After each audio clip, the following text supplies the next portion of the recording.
Welcome to League of Gaming Gentlemen Trophy Quest. It's Groundhog Day. I've got you, babe. It's time for the League of Gaming Gentlemen. Play ball!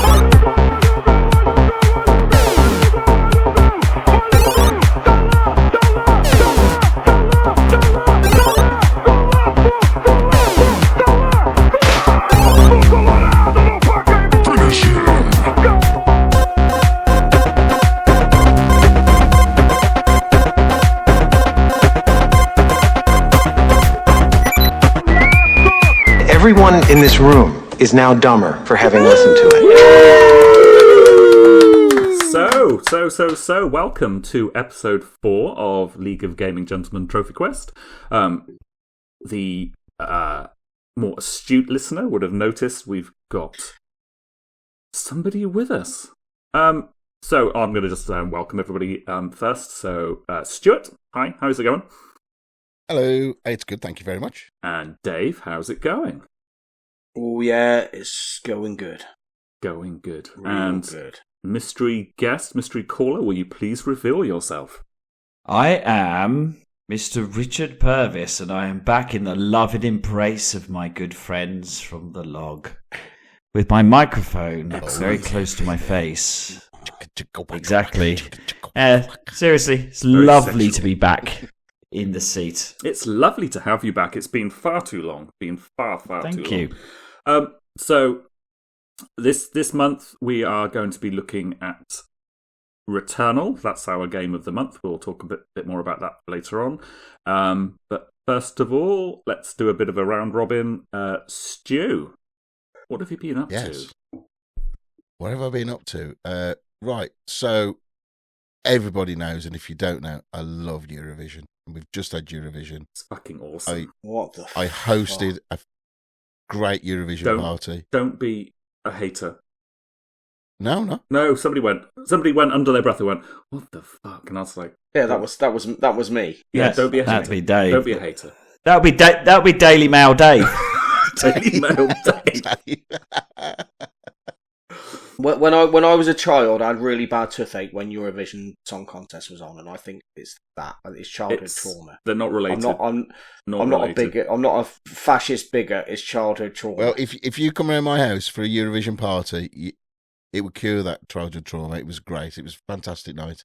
Everybody. I'm jealous I wasn't there. It looked amazing. amazing. It was the first Eurovision party I've ever had where everybody was actually genuinely engaged and got score sheets and filling out score sheets and drinking, and it was great. It was just a fantastic night. So, but Holland got disqualified, which was annoying because I actually quite like that song. It was ridiculous, that song was. What did he actually do? Are we allowed to discuss it for legal reasons?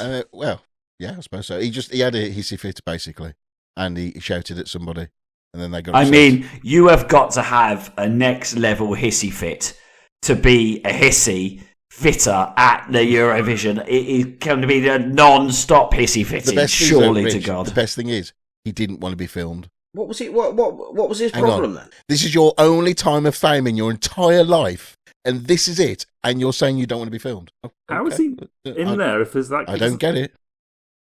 I don't know. I think I don't think he had a very good rehearsal, and so they were just like filming everything, and he just told the camera person just to bugger off or something, or they pushed him. No, I don't think they pushed him. They've just been abusive or whatever. You pushed me too far, making me wear this with a ridiculous cut across the side of my haircut, and I've just gone too far. I think the guy just had a mental breakdown.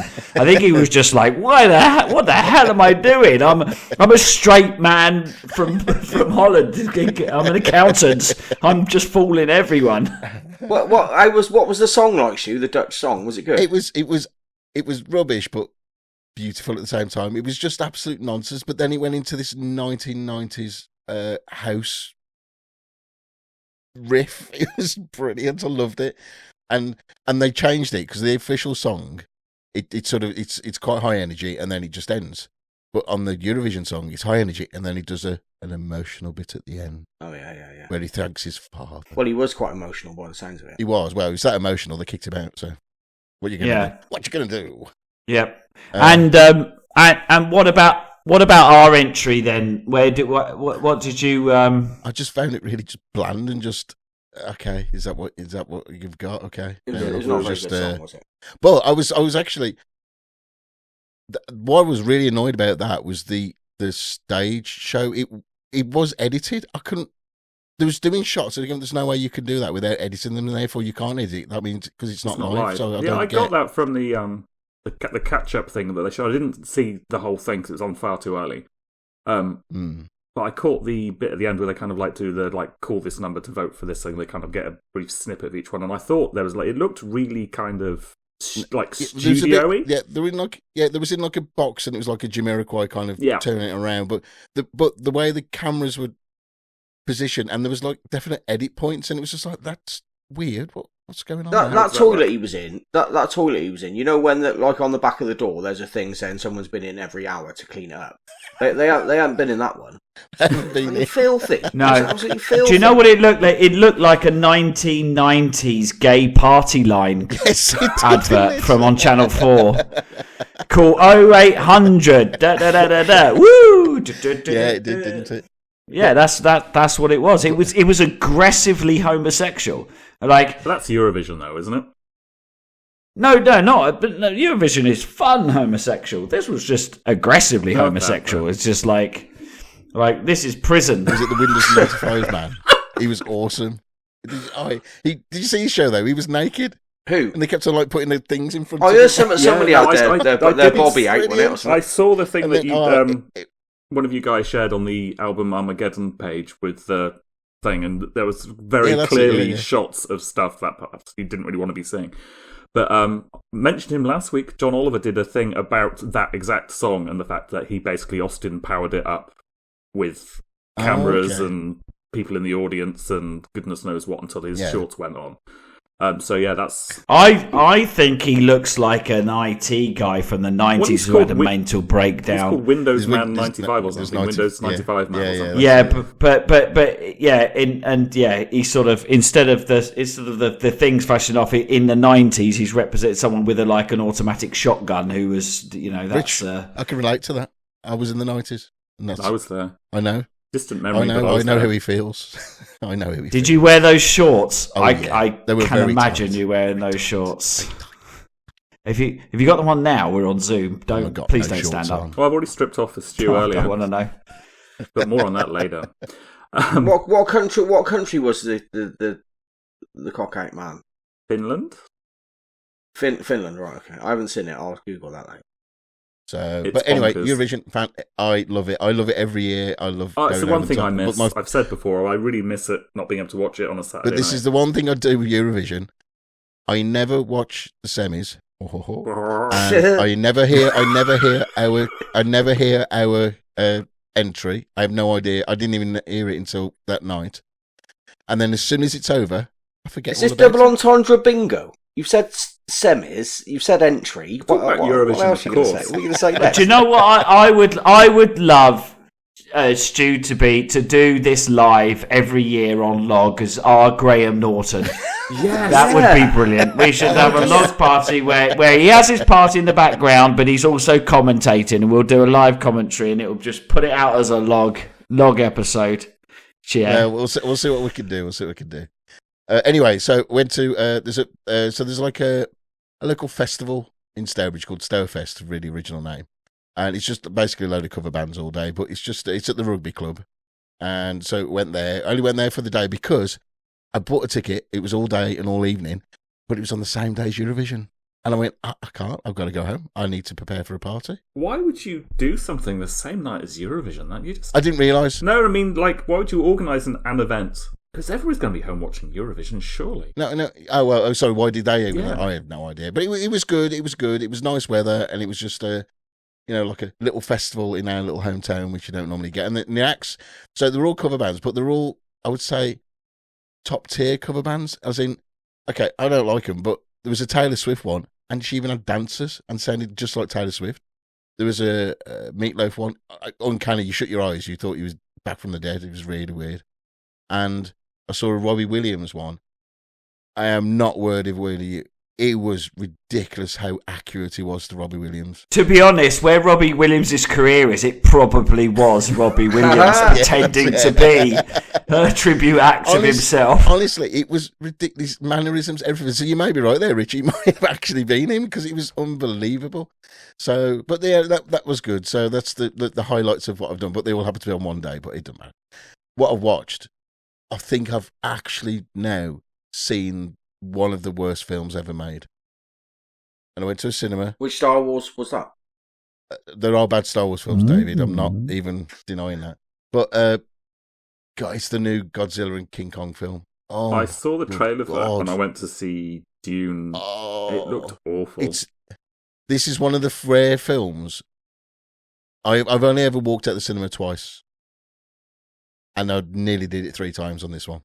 I was just thinking, it was one of the rare ones, like very rare when you got like kids, like you don't go to the cinema with your wife or whatever because one's got to stay and you just don't go. So we had the opportunity. Dex was away on a residential. The other 2 old enough. We went, brilliant. We'll go out.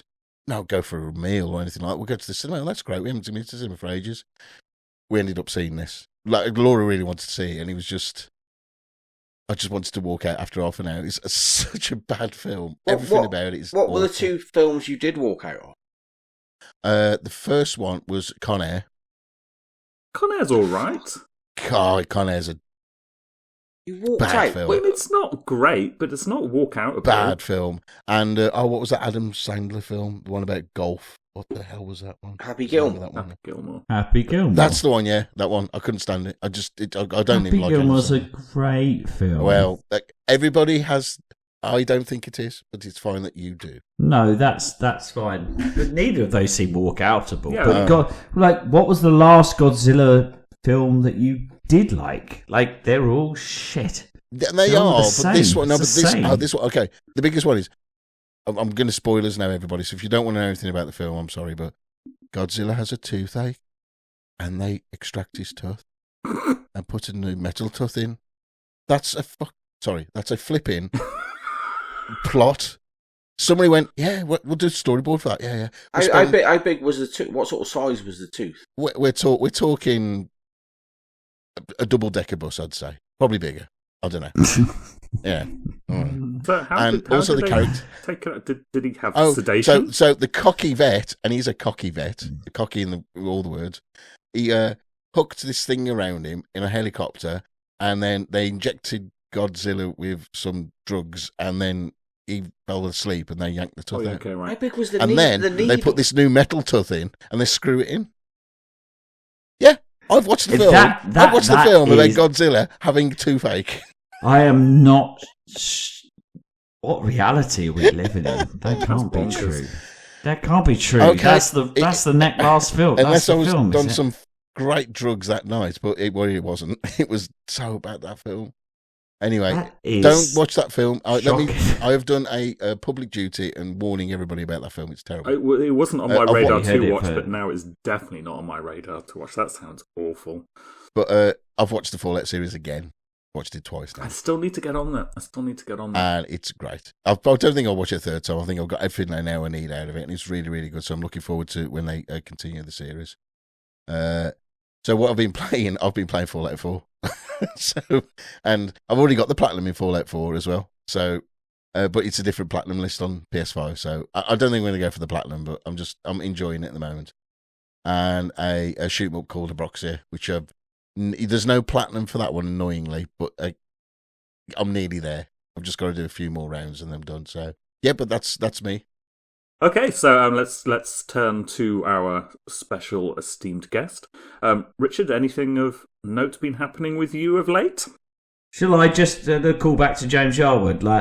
Nah, not really. Not really. Haven't been doing anything. No.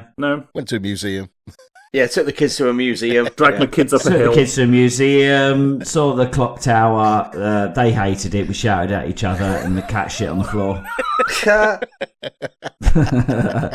So James, if you're listening, that's basically all you ever. That's your life. We miss you, brother. So let me talk about what I've been watching. So I watched the Fallout Series 2. No, not Series 2. I've also watched Fallout. Also watched Fallout. I'm very surprised, Duane, you still haven't jumped on it. I think I so busy. The first episode was great, and I was expecting a big drop off after that, like all of them, like Halo, like fucking, and I even tried Twisted Metal. I got a few into Twisted Metal. Used to like Twisted Metal, the game, and that just drops off a cliff. So forced, so terrible. So if anyone knows a Twisted Metal, I don't even know the background to what it's supposed to be, but when you write it on the TV series, it's okay, but it's just so forced. It's like the world is completely disintegrated, and we drive cars from one city to another city, and how do we make this look like the game, and a bit like Walking Dead, and that was terrible. But Fallout actually, I think, just goes on the up and up every single episode, and I think that the actors in it, Ella Purnell, yeah, she was in Yellow Jacket. She was in Yellow Jacket. She's the main character. It is Ella Purnell. I think he's brilliantly cast as a Vault Dweller. That is very good. But I think I've said it before, but Walt Goggins just absolutely knocks it out the park. Just I could watch that guy read a phone book or whatever it is. But I think he's absolutely brilliant. But who's the guy who's plays the Knight? Knight Maximus? No, not yeah. Yeah, who plays Knight Maximus? Aaron Moton. Yeah, him. So all those three main protagonists are I think, just brilliant, and I think it crescendos in that. I mean, I don't know what you think about it, but the sort of background it's pulled me into the background. I've not picked up Fallout 4 on the back of it, but I have looked into the history of it. I didn't really, it's quite a confusing history, isn't it? Mm. And I didn't get where it started and where it finished on that with Fallout 1, 2, 3 and 4. Have you guys played all of those? Does it matter for the TV show? I don't think it matters, does it? I think it's important. I think it is canon. They're as well, all canon. They said they're all canon, all the games. So I've only ever played Fallout 4. Always wanted to play Fallout 3, but only had it on the PS3. I borrowed it, and I just wanted a remade version, just more, better. I've always wanted to go back to it, and the Vegas one is meant to be the best one out of it. That's what New Vegas says, is supposed to be really, really good. And so, but only from a person who's only ever played one Fallout game and platinum it and I loved that game. I think it was fantastic. One of the few, because when it came out, it was slated, but I really enjoyed it. I think the series is very faithful, at least to that entry. No, I don't know about the others, obviously, but it just seems you are right, Rich. The whole world's been basically who's written it has played the game and actually liked the game. I think that's that's the impression I get. Whether that really happens, don't know, but that's the impression. It's like they've had care, not like the Halo nonsense, which is just. I don't know whether you watched it; it's awful. But anyway, you can tell that they don't care. They just don't care. They're just trying to get a TV series out. You can't make a good TV show from Halo. I don't know. I suppose so. You just have to have the right script or the right people who actually care about the subject matter, and not just trying to make a quick buck. I know you guys have spoken this before, so I'm not gonna gild the lily, as they say on this one. But yeah, no, I thoroughly enjoyed the Fallout series, and the problem is now we implore you, Duane, to watch it. You'll come back with a lot of criticism, but I think it really adds to the game. I think what it does, it adds to the game series as opposed to just recreate the game series like The Last of Us. Yep. The Last of Us is just a recreation of the game. Yes. In a certain way, whereas this one sits within two worlds. It sits within, I think, between Vegas and 4, or it's not quite clear. So I think even if you're a massive fan of it, I'd be interested to know how people feel if you haven't played any of the games. Yes, it seems almost inaccessible, but I wonder if it's a a good experience like Last of Us The is. series also does. It's also very gamey as well. Like when they use the Radaway, it's just like, and then you fit all the stems, you're just fixed instantly, and they are. And like if you're watching it and you've never played the game, you'll go, What? I've got my disbelief. I can't. What? That's just nonsense. Well, because we played the game, it's like, well, yeah, that's what you do. It's video game Then you logic. move on. It's You get on fine. with it. Yeah, This is going to be a really newbie question, and I think I know it, but I've never worked out why this is set in 2077, I believe, right? Mm-hmm. Or 2177. I don't know. It's like 200 years after. But I've always found it quite difficult to get my head around the cyberpunk lore of this. That at some point, what's your interpretation? At some point, people stopped developing technology, or they developed futuristic technology in the 50s, 60s, and then it just stopped developing, and music didn't develop. Like, what is the interpretation of this? I don't know. I can't remember why this is it's like like this. an alternate universe in it, I think. I think that's the alternate timeline. Like a steampunk type. No, I wouldn't call this steampunk at all. But what I would do is, I can't answer your question. No, it's like a retro futuristic kind of thing, isn't it? It's like what they pictured. We all accept it, but we don't question it. But it's cool. It just is cool. The music is cool. The aesthetic is all cool. Yep. It's just It's as if the idea of what in the 50s and 60s would have happened.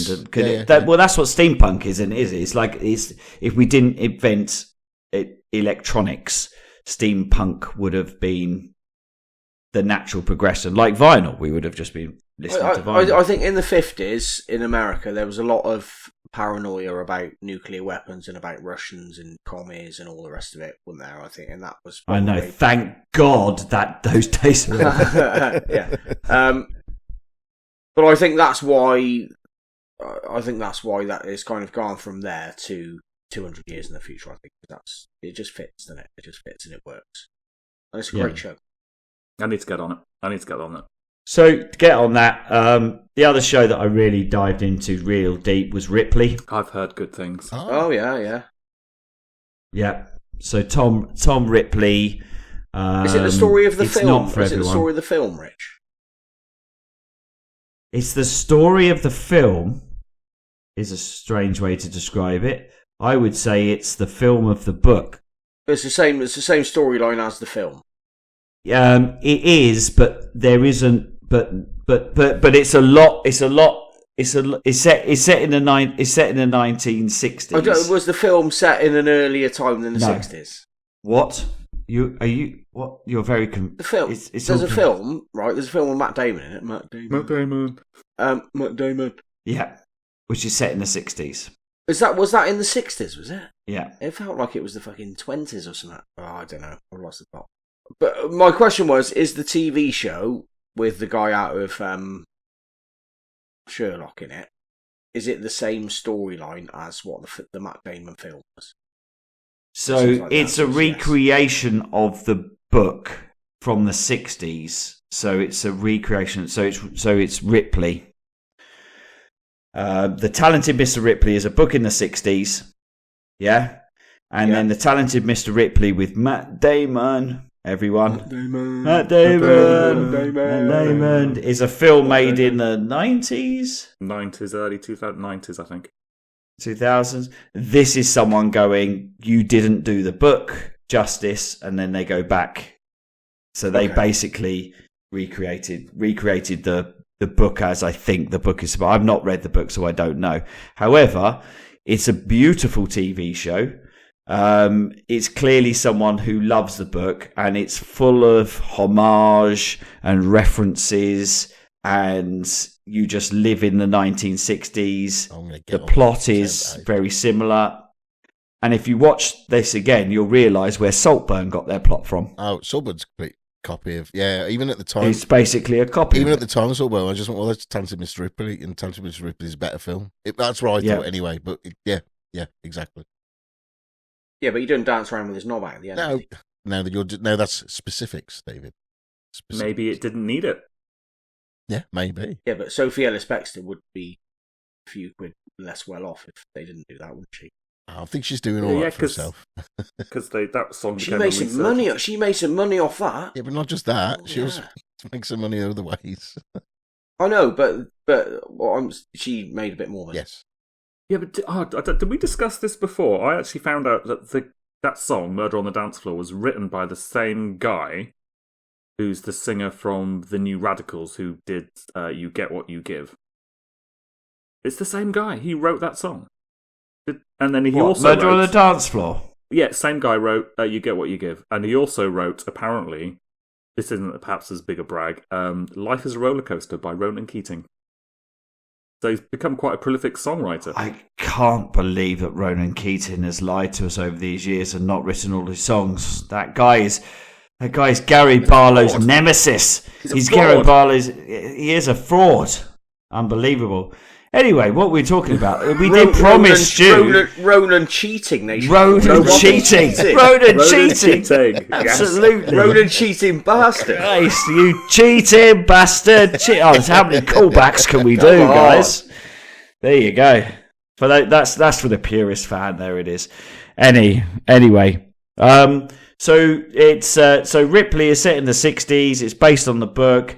It's absolutely beautiful. It's also it's got like homages to Caravaggio paintings, and it's shot. It's like watching a painting, if you know what I mean. So if you like that kind of thing, it's slow, and yeah, it's definitely on my watch list. I'm very looking forward to that.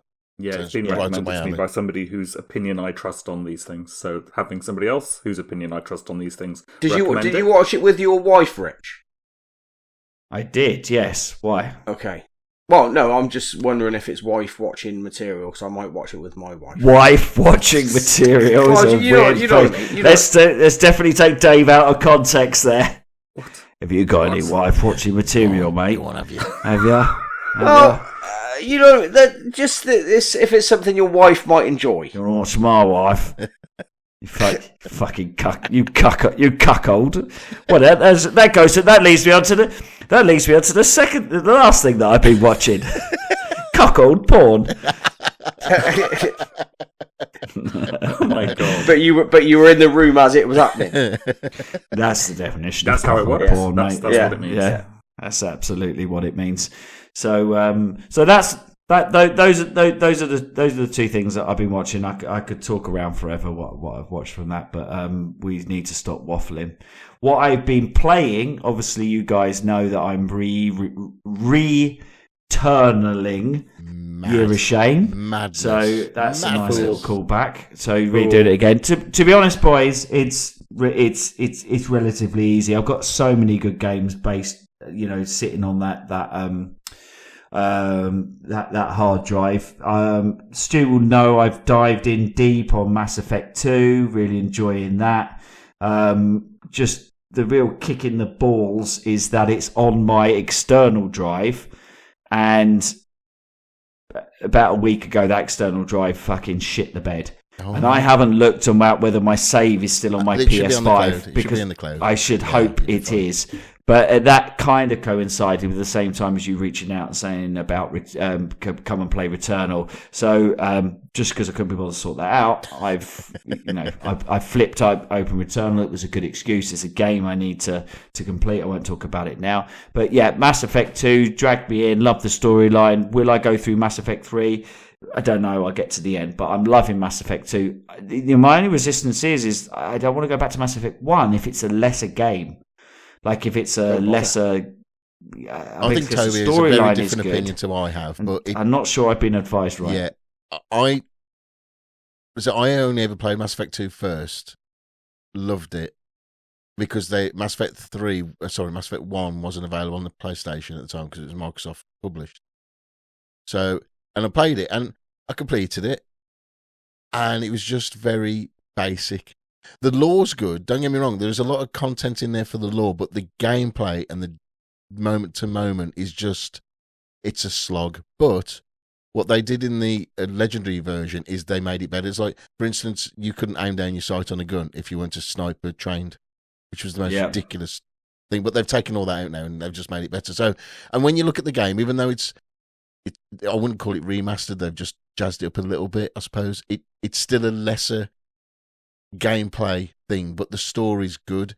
So the bit what you did on Mass Effect 2 at the start, when you did the core story beats, to be fair, that's good enough. I think that's where I'll probably go. I'll get to the end of 2. It feels like an absolute game of the year, whatever it was. You should play 1 only if you just can't get enough of Mass Effect. You know, that's it. Like for me, I would want it because I just want it, all of it. But I understand if you don't. I would say because that might even put a bit of a sheen on. Now 3's a really good game.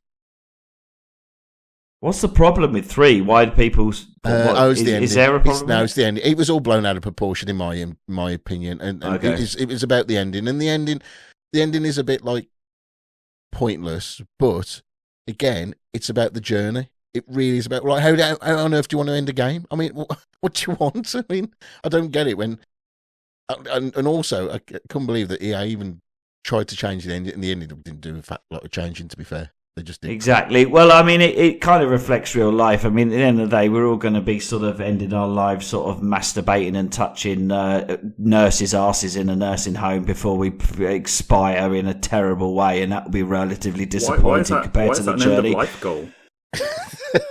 Duane. Just because of jail. Duane does it now. Just because of jail and stuff like that, you get away with it. That's the point. So at the end, you might as well.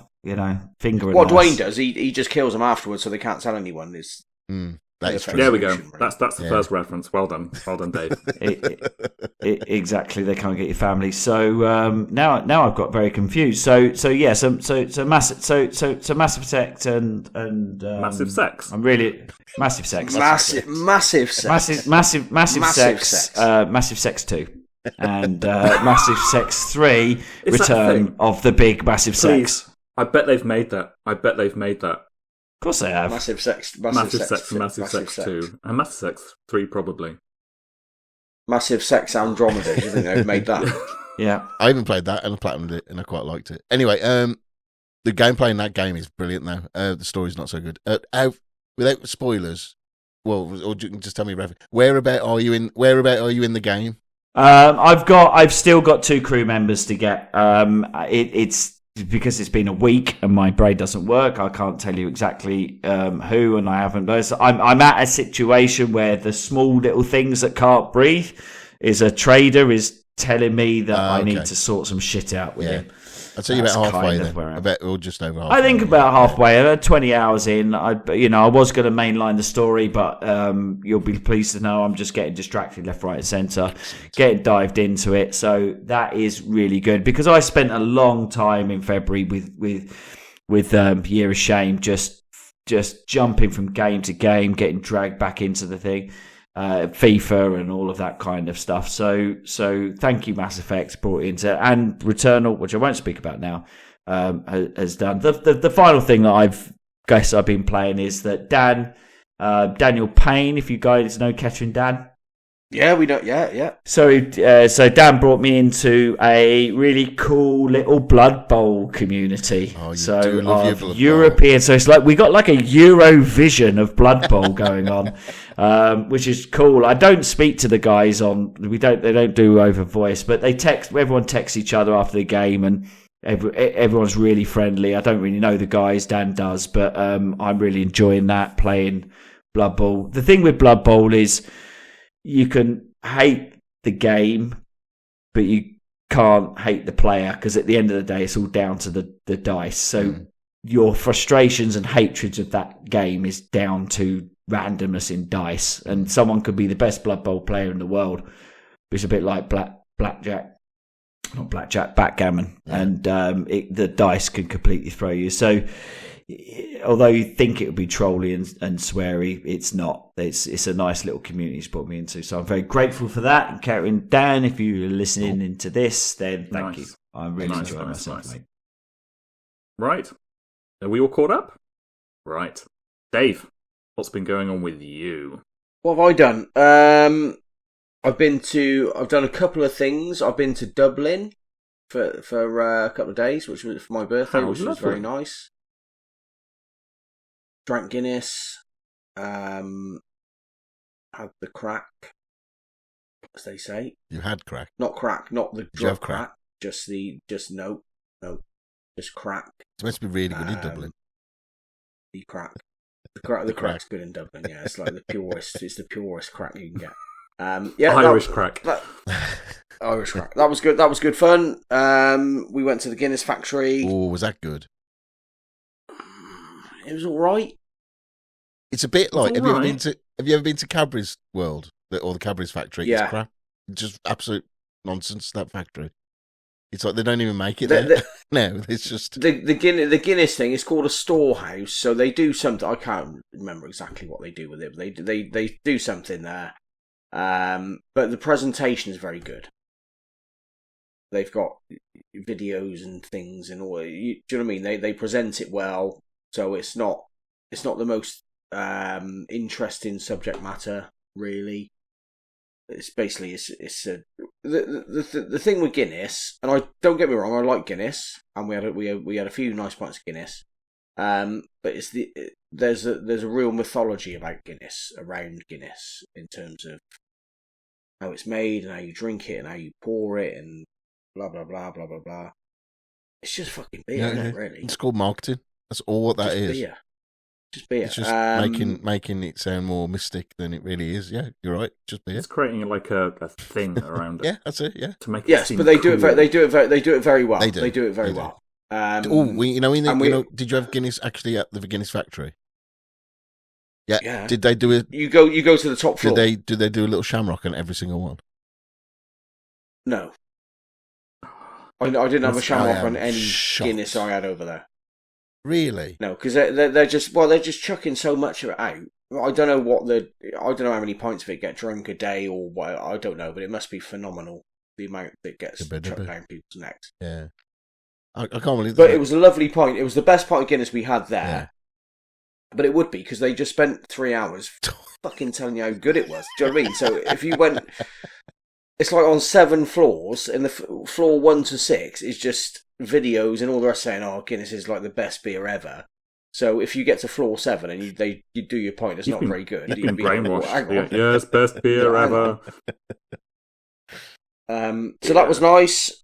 I also went to a glue factory. I saw this in the notes and I was like, "Was it a horse? Is this a joke? Horse glue? Was it? What was it?" The horses went in one end and glue come out the other end. Did you sniff the horse before or after it? After, do you know what? It's in Stafford, the glue factory we went to, and it's the highest risk of fire in Staffordshire because of all the glue vapors. Was this to do with work or was this a family outing? Just work or pleasure? Work. Is horse the only ingredient in glue? That's what I've always been led to believe. And water. Horse and water.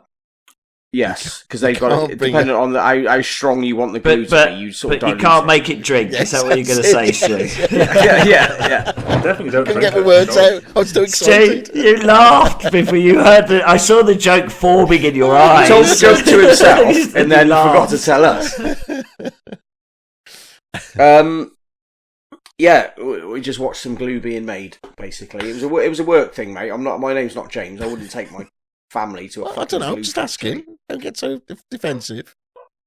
It's like Alton Towers. You were in Stafford, Alton Towers. Exactly. Alton Towers glue factory. So that was quite. Yeah. Did you talk to any of the staff? One guy, yeah, he was giving us the factory tour. It's a fucking tour. Oh my god. He's the most health and safety bloke ever.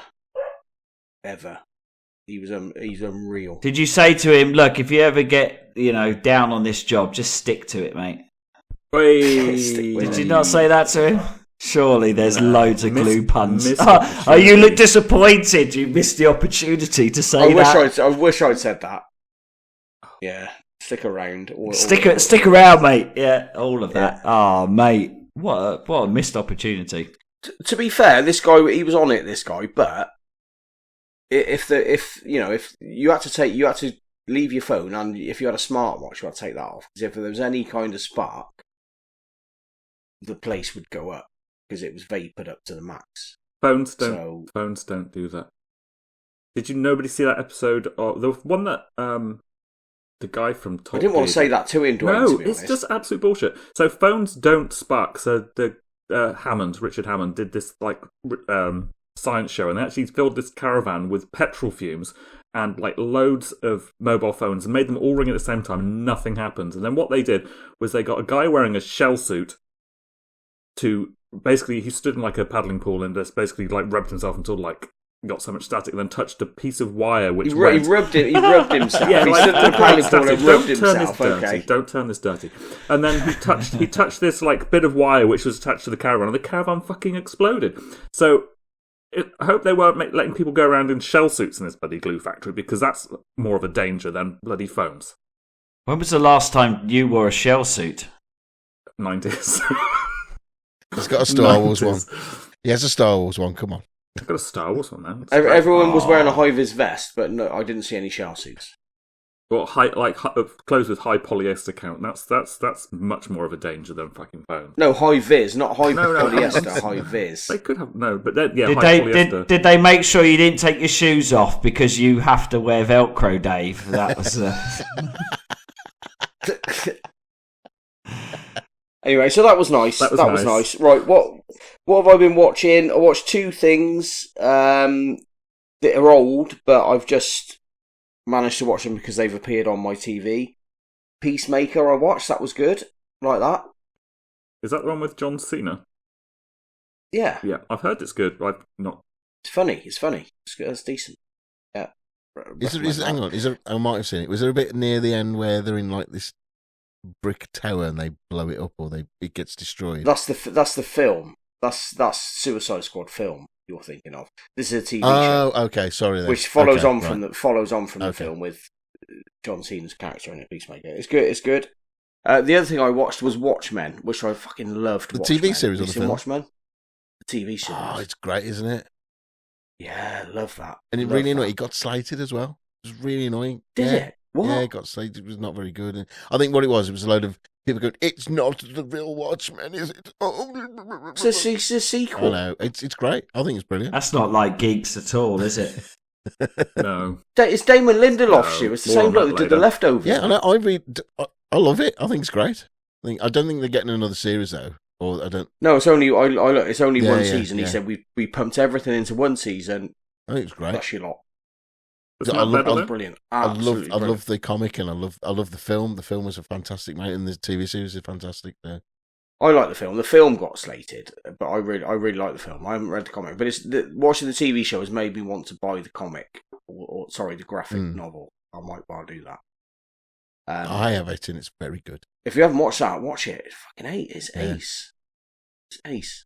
That's it. What have I played? Oh, I'll tell you what I've played. Apart from Returnal, there's only a new tennis game out. What is there? Yeah, and it's a fucking it's a flipping it's a top spin. It's too late, and as Rich said, what's the point now? If you say the swear word, just carry on, isn't it? It's a top spin game. Top spin 2K25's out. Yeah, but is it any good? It's brilliant. Is it? Yeah, the top spin tennis games are but the top spin tennis games are the best games. Is it as good as Wii tennis? Yeah, it's better than that, mate. Come on, it's just No, tennis nothing's better simulation. than Wii It's tennis tennis. simulation. The facial animations are dodgy as, to be fair. So was Wii tennis. So, do you play a campaign or do you play online? Whatever you want to do, mate. There's an online mode. Have you played online? Job. No, I'd get my ass handed to me. Absolutely not. No. I've only got the trial at the moment. Okay. It's £65. Yeah, but if you love it, does it matter? May not be 65 quid to me, but to you, it might be worth it. Oh wait, I've got a 2-hour trial as part of my subscription, so I'll play that out and then just wait a little bit until it drops, and it will drop. And I will buy it. No, I'm playing career mode, which is really good. Yeah, the game, because there's been a couple of really terrible tennis games, AO Tennis, Tennis World Tour, return to form for tennis games. top spin is the daddy. It's great. Excellent. It's great. Nice. Well, I'm glad you're enjoying it. Please don't let us detract from your enjoyment of tennis. What? What? Why are you saying it like that, Duane? He obviously doesn't like tennis. He just doesn't like tennis, does he? No, it's just boring. But when you kill people, when you kill those people, everything's boring, isn't it, compared to that? Kill him with a tennis racket might make you interested. Oh, no, it's too messy. Too messy. So, what have I been doing and been up to, you ask? Okay, let me tell you. We didn't ask. We didn't ask, actually, Duane. No, I noticed. But you know what, if you've got to, yeah, you carry on. Oh, fucking rude. Sorry, very rude. So my big-ish news is back in the 90s on... what day was it? It would have been early September. Wednesday. 1997. No, it was a Saturday or a Sunday. When everything was shut because they were burying some woman who had died in a car crash. I did a very silly thing. I did a walk-in a tattoo studio and got a very 90s tribal tattoo on my left upper arm. And basically, they had let the work experience guy do it, and it was just an absolute shit show of a tattoo. It was terrible. And so it's taken me, how long ago was that? 20-odd years? So it's taken me 20-odd years to organise getting a cover-up. So last Sunday, won't tell you the date. Sorry, was the tattoo a picture of Diane Dodie? That's what I was thinking. No, it wasn't. No, it wasn't. Oh my God, that actually wouldn't have been any worse than what I got. Upside down under a bridge in a car. Yeah, absolutely. I didn't say who had died. Come on. Too soon, by the way. Is it too soon? Too soon. Was it a car crash tattoo? Was a tattoo a car crash? It was almost literally a car crash tattoo. It was really bad. So I have organised. So my piece of advice: anybody who's going to get a tattoo, don't just do walk-ins. That's just really, really bad. Research your artist. Get somebody who you can look at their work that they've done before, and somebody that is actually any good, and then book it, and then kind of talk about what you want to do and do it all properly. So last Sunday, I spent 6 hours being stabbed by a man repeatedly in the arm. That's a normal Sunday for you, isn't it? That's a normal Sunday. And that's 6 hours. He's usually doing the stabbing. I'm normally doing the stabbing. So it's 6 hours, and it's only half done. So I've got another at least 6 hours to go on it. I will show that when it's finished in a few weeks' time. I'll post a picture as well of the horrible one, like a before and after, and then you can see what a good job he's done. Anyway, so that's when I said I stripped off the stew. I was showing him that what I've got. It was so very far. nice as well. It's very nice. I'm very happy. It's probably going to turn into it. It's probably going to. Is it a picture of you having a tattoo? Yeah, that'd be very meta. That would be very meta. Just creating sort of like an eternal loop, and you may well exist in another world of someone else having a tattoo of you, in a mirror. you on a high dimension. That'd be cool. Yeah, I like it. So anyway, whilst I was getting, so it's not that. No, I think it's Star. I just pushed you off there, Richard. It's Star Wars. Come on, and it's it's Chewbacca using Yoda as a fleshlight. Better than Lego, as we discussed earlier before we started recording. It's Han Solo's bollocks. Oh my God! No, because it was a dark tattoo, I had to go for something quite dark. So it's Darth Vader. I'm just be upfront. It's Darth Vader. And it's probably going to turn into a sleeve because really? I'm fit. Well, Lydia was like, "You should get a sleeve." I was like, "Cool, that's permission to get a fucking sleeve. I'm on." What are you doing, Rich? I'm like, Dave knows what I'm doing. Yeah, he knows what I know. I know what you're Where's doing. Darth Vader's face? Oh, make sure it's a sleeve, Darth Vader's sleeve. Look down, Darth, with your helmet. Is it with your helmet? Are the eyes on the middle two knuckles? His eyes. I know now that the new log's all clean and PG and everything now. So I know all this is coming out in the edit anyway. It won't. So anyway, because I'm sat there for several hours, they have a screen. So saying, "Oh, do you want to watch?" So actually, when I first got there, I was talking about the fact that it was the Eurovision that night before. That morning, so I was talking about it, and I said I'd watched a tiny bit of it, and there wasn't anywhere near the level of bonkers that I normally expect. There's like one or two. I think Ireland were quite bonkers, which was fucking awesome. Ireland would try hard. It was just like, what the hell is... Anyway, so he said, have you ever seen the Eurovision movie with Will Ferrell? And I was like, no. Oh, that's great. Good film. So he put it on. It was amazing. Yeah, I was laughing so much. It was just the embodiment of like the bonkersness of Eurovision. It's called Eurovision Contest, the saga of the story of Fire Saga. Really, really good. I just laughed quite a lot. So yeah, if you've not seen that, it is great. Watch it. It's good. It's good fun. Also, he put on Guardians of the Galaxy 3 because I hadn't seen it. I said, what have you not seen? I thought, I haven't seen Guardians 3. So it was all right. It was fine to kind of distract me. Did you like it? I thought it was. I wouldn't say I liked it, but I didn't dislike it. It was like it was okay. It was too many ideas thrown at something, which it was fine. It was watchable. It's probably not my favourite Guardians movie. It's okay.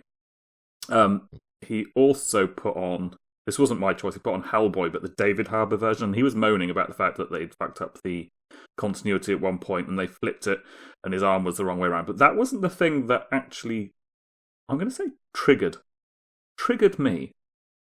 There's a pig character, I don't know if any of you have seen it, but there's a pig character who's from Liverpool. He has a very strong Liverpudlian accent. And at one point, he offers the witch woman, who's played by Mila Jovovich, a Jaffa cake. And he says, as he offers this Jaffa cake, cookie? And I'm like, it's not a fucking cookie. It's not a cookie. It's not even a biscuit. So obviously it's written by Americans who haven't got a fucking clue. They know what a Jaffa cake was. Yeah, but it's like, you don't offer a Jaffa cake and say cookie. It's not a cookie. Well, it's not a cookie. To us, but somebody who's English, who's born in Liverpool, who would not say cookie. Maybe not. Okay. So it's, but anyway, that's. Anyway. You know what? I didn't even know this film existed. Oh, it's not good. Oh, isn't it? It's not good. It's not good. I didn't even. Oh, is it a Netflix film? It's 2019, yeah. And I think it was on Netflix. I think that's where we watched it. Okay. I think that was pretty much it. So we finished watching From. I talked about that last week. Really enjoyed what's out it's good, so far. Wasn't it? First two series. Really, really enjoyed that. It's kind of like a bit lost with horror elements. Yeah. So if that's your kind of vibe, I think you'd enjoy it. It's good. I really liked it. It's actually got a really good theme tune, which is Que Sera Sera, sung by the Pixies, which actually works really well. It's kind of a bit melancholy, like it. But the one I want to talk about very briefly, we watched because everybody's talking about it, is Baby Reindeer. I don't know if any of you have seen this yet. I have seen both. I have seen From and watched. I watched it all up until the last episode last year when it first came out. Ate it all up. Hungry for episode 3. Season 3, yeah, it's coming soon. Season 3, even. But I think they're going to tie themselves up in knots. Yeah, I think it's going to be very much like a Lost thing. It's like I think it's one of those things you like best tie it up and finish it sooner rather than later, rather than just drag it out too long. I thought they would have learnt from Lost, and if there's a spoiler, then just go fuck yourself. It's a purgatory thing. I can't see past it with From, but I'm expecting. But I think the acting's good, and there's some good themes in it, and certainly the scene with the tree and the girl and the nail through the head.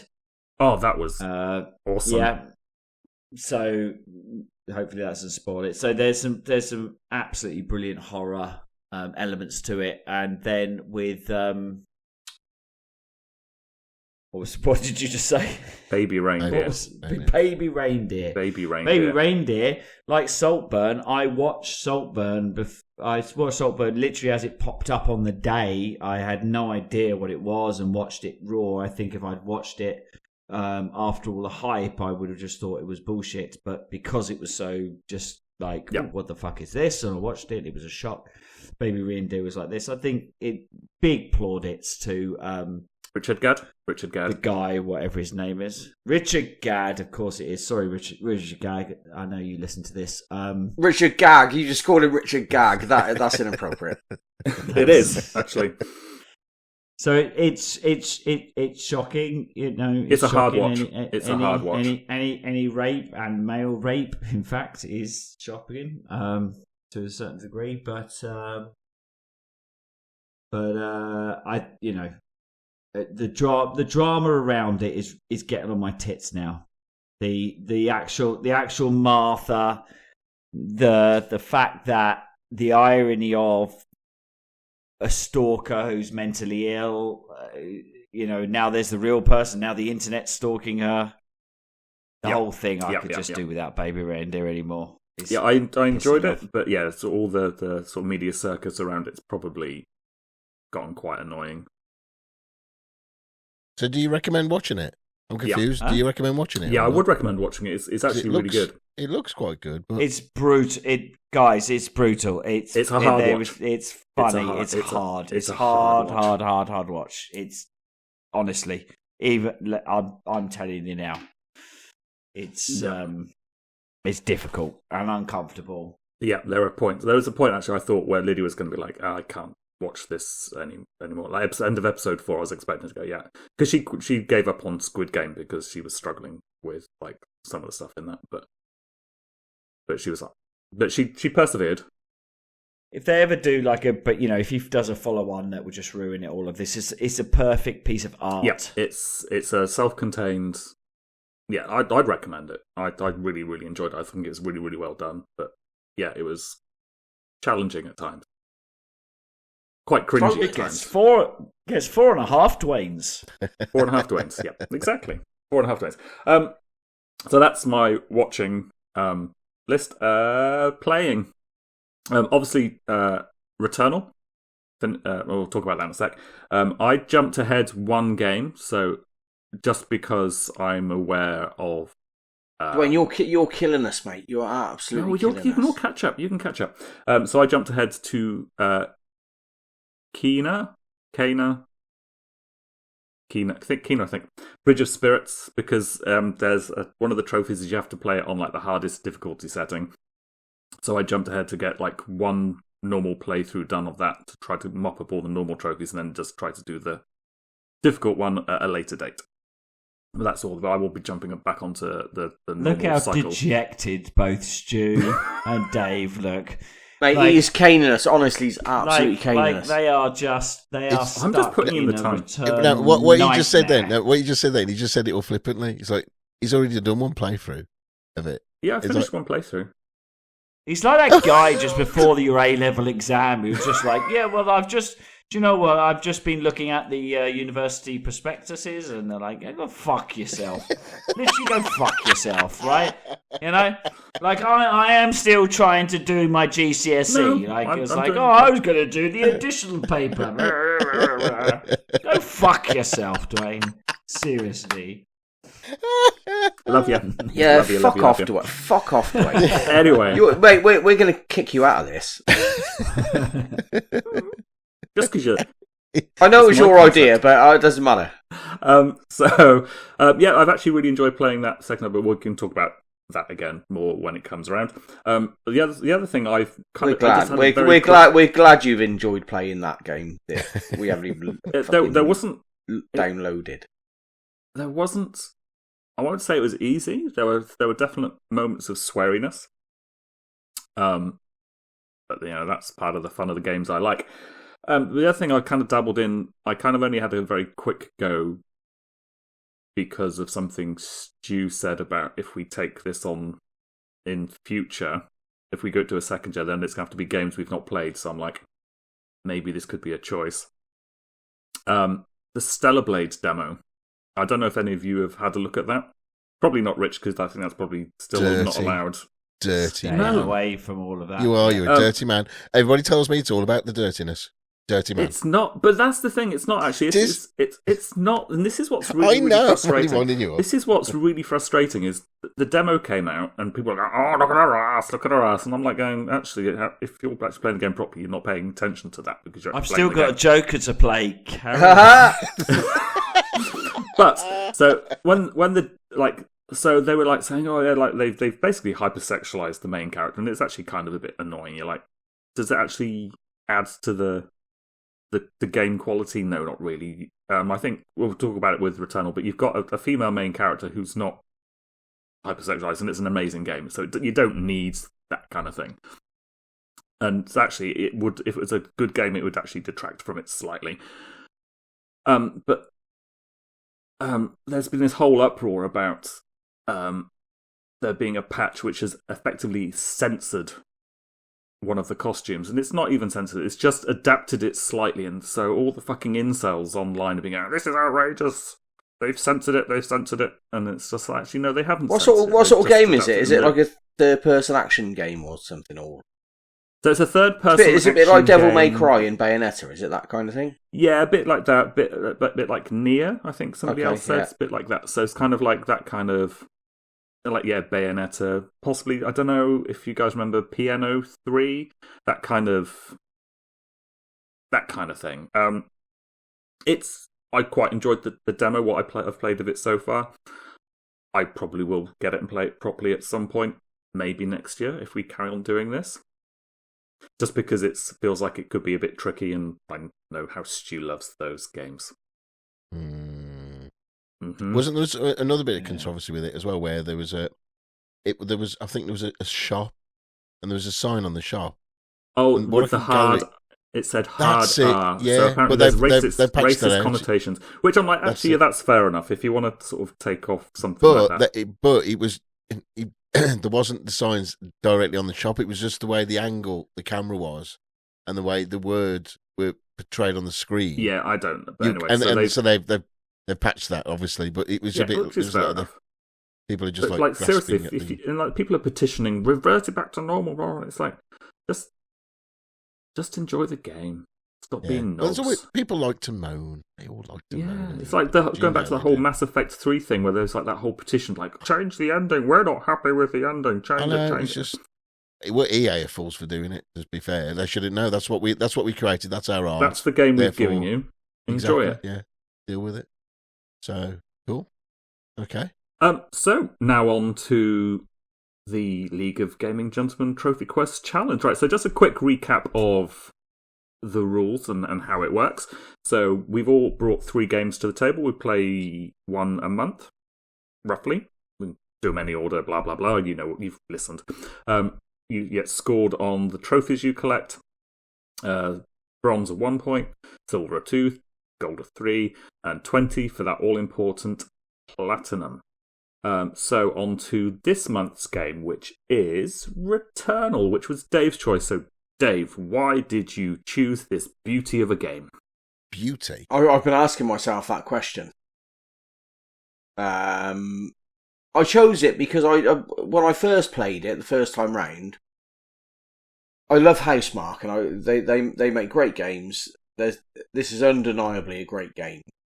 The first time I played it, I think it's the structure of the game, the fact that you go back to the beginning when you die. It's a roguelike. I just got so frustrated with it. I couldn't play it anymore. I thought I'm just fucking wasting my time here. So I bombed it off.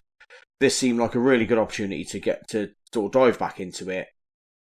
It was a mechanism to force me to spend some really good quality time with it, and just to get my money's worth, to get the experience from the game that I wanted, really. So that's why I've chosen it. Excellent. So just a quick sort of overview. It was released in 2021 on PlayStation 5. I think they released it on PC a little bit later. It's about the main character, Celine. She crash lands on a planet.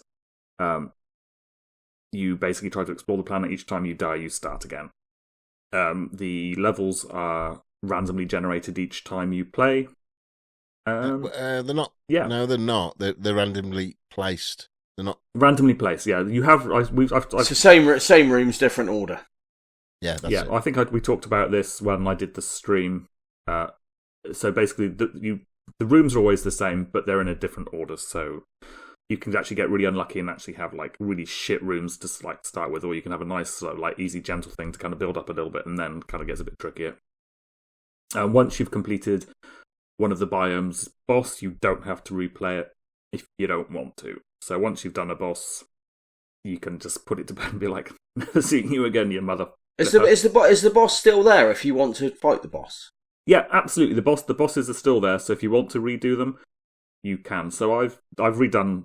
When I was played, I redid some of them a couple of times, just for fun. Do you get grind? Do you get like extra stuff if you grind? So you always get 5 ether for. Okay, so it may be worth it if you're trying to collect. So it's actually kind of worth it if you want to get those ethers, because those ethers are actually really good for unlocking suit augments from the little machine which is in the thing.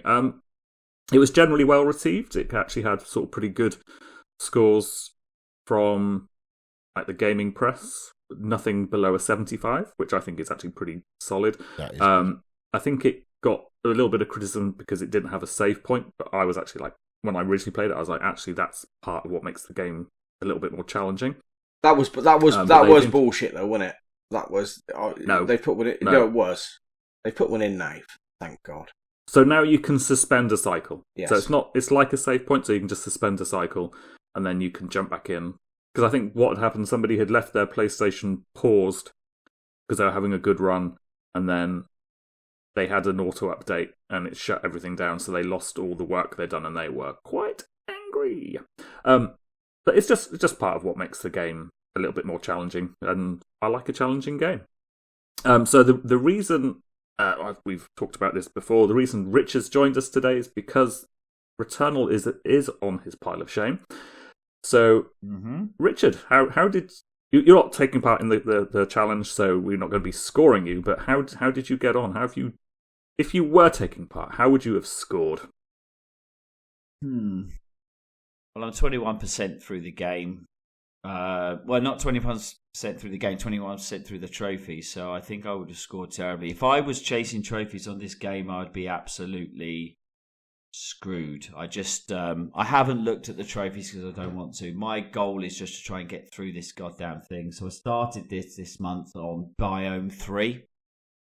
Oh, so you picked up where you left off. Yes, I remember you got to Biome 3 when we talked about when you played this originally. Biome 3 is a dick. So I booted the game up because I wanted to play it. And do you know what my first thought was? Turn it off. Oh my God, this hasn't saved. I'm starting again. That's how it works. There's no save. There's actually no way not to start where you are. So there's no way to do a new game plus or anything like that. So I can't. All the stuff that saves, like the blade, the hook, like the hook shot. I can't remember what it's called, the hook shot thing.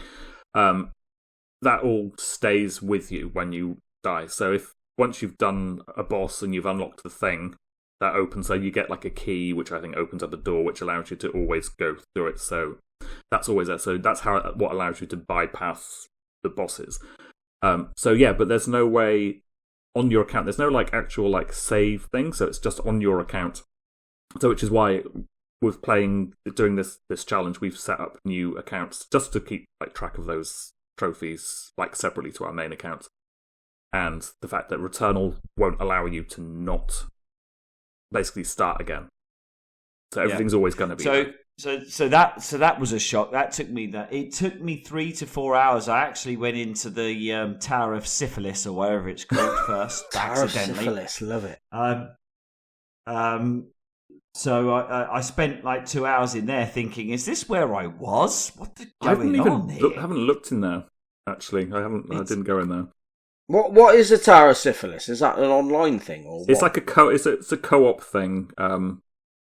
Basically, I think it's like a boss rush mode kind of thing, where you just keep going until you don't go anymore.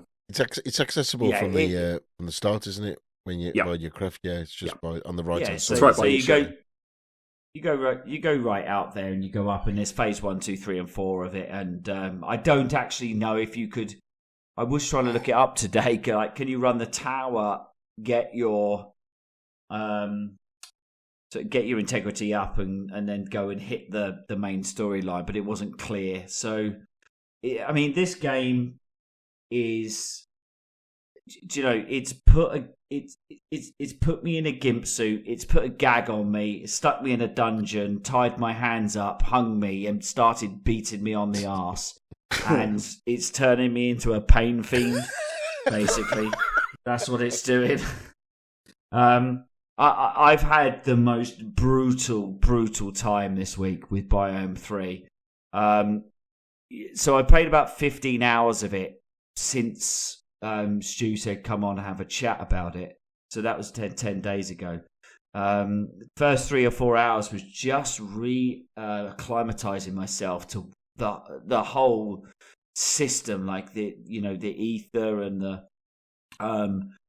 just how to access each individual bit and getting the obolites and how to do it, and just relearning, getting through to the boss nemesis. All of that was brand new, and I enjoyed my acclimatization to it, because it's been 18 months since I played it. Right, I got so fucking pissed off with it, but I have been running through. So I think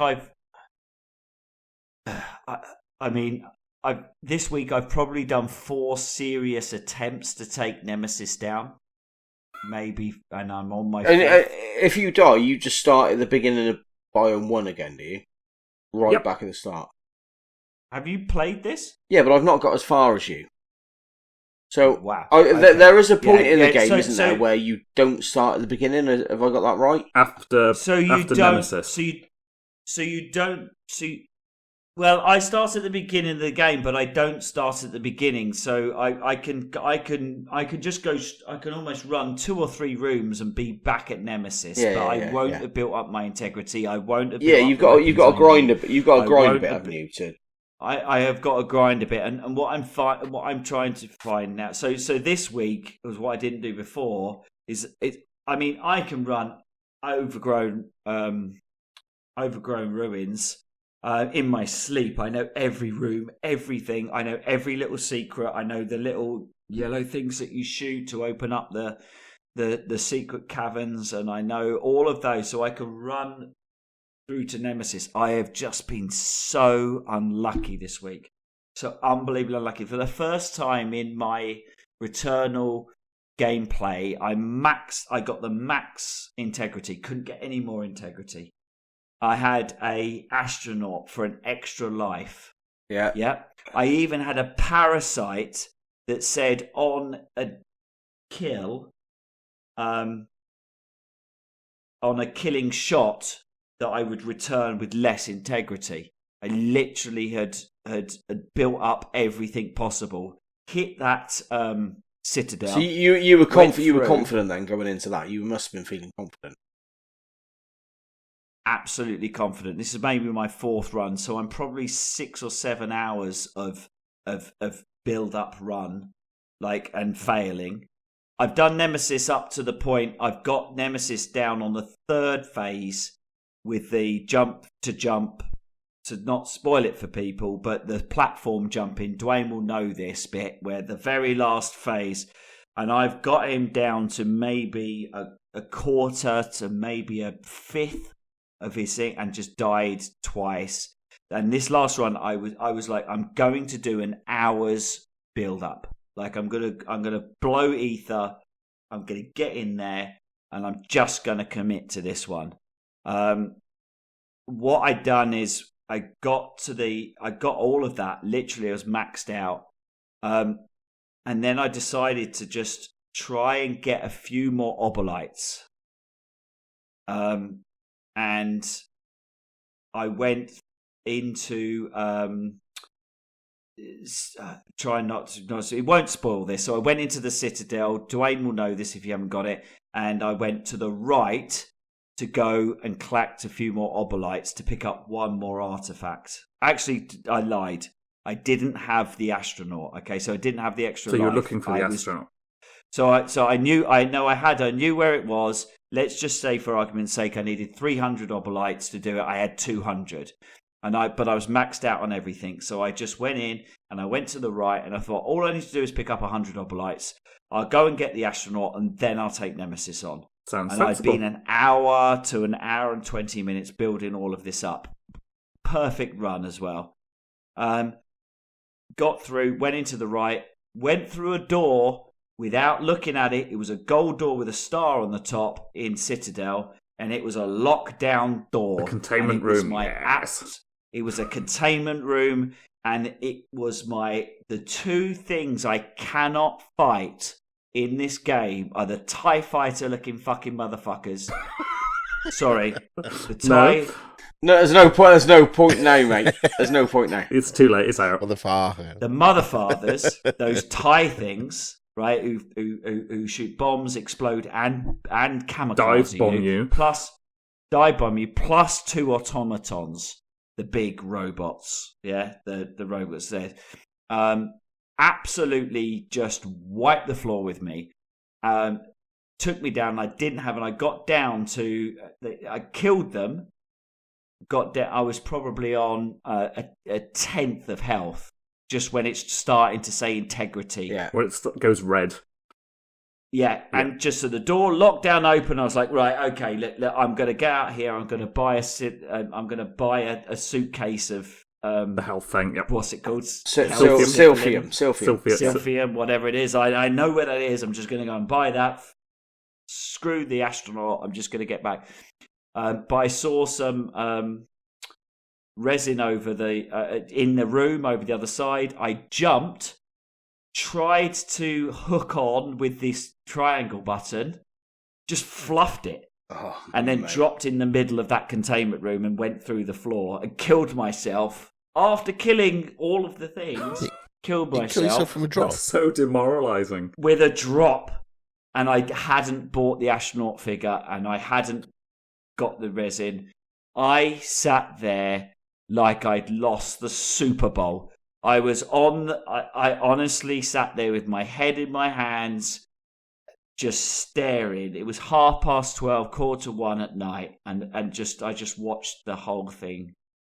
I went to bed. It had absolutely sucked my soul. But I'm laughing, but I feel it. Got up at 6 a.m. in the morning and just went back to it and did another run. And I've been doing them all day. Right now, my PlayStation is saved on a suspended cycle, where I found, for the first time ever, a reconstructor in the Citadel. I've never found that before. What does that do? A reconstruct. What does that do?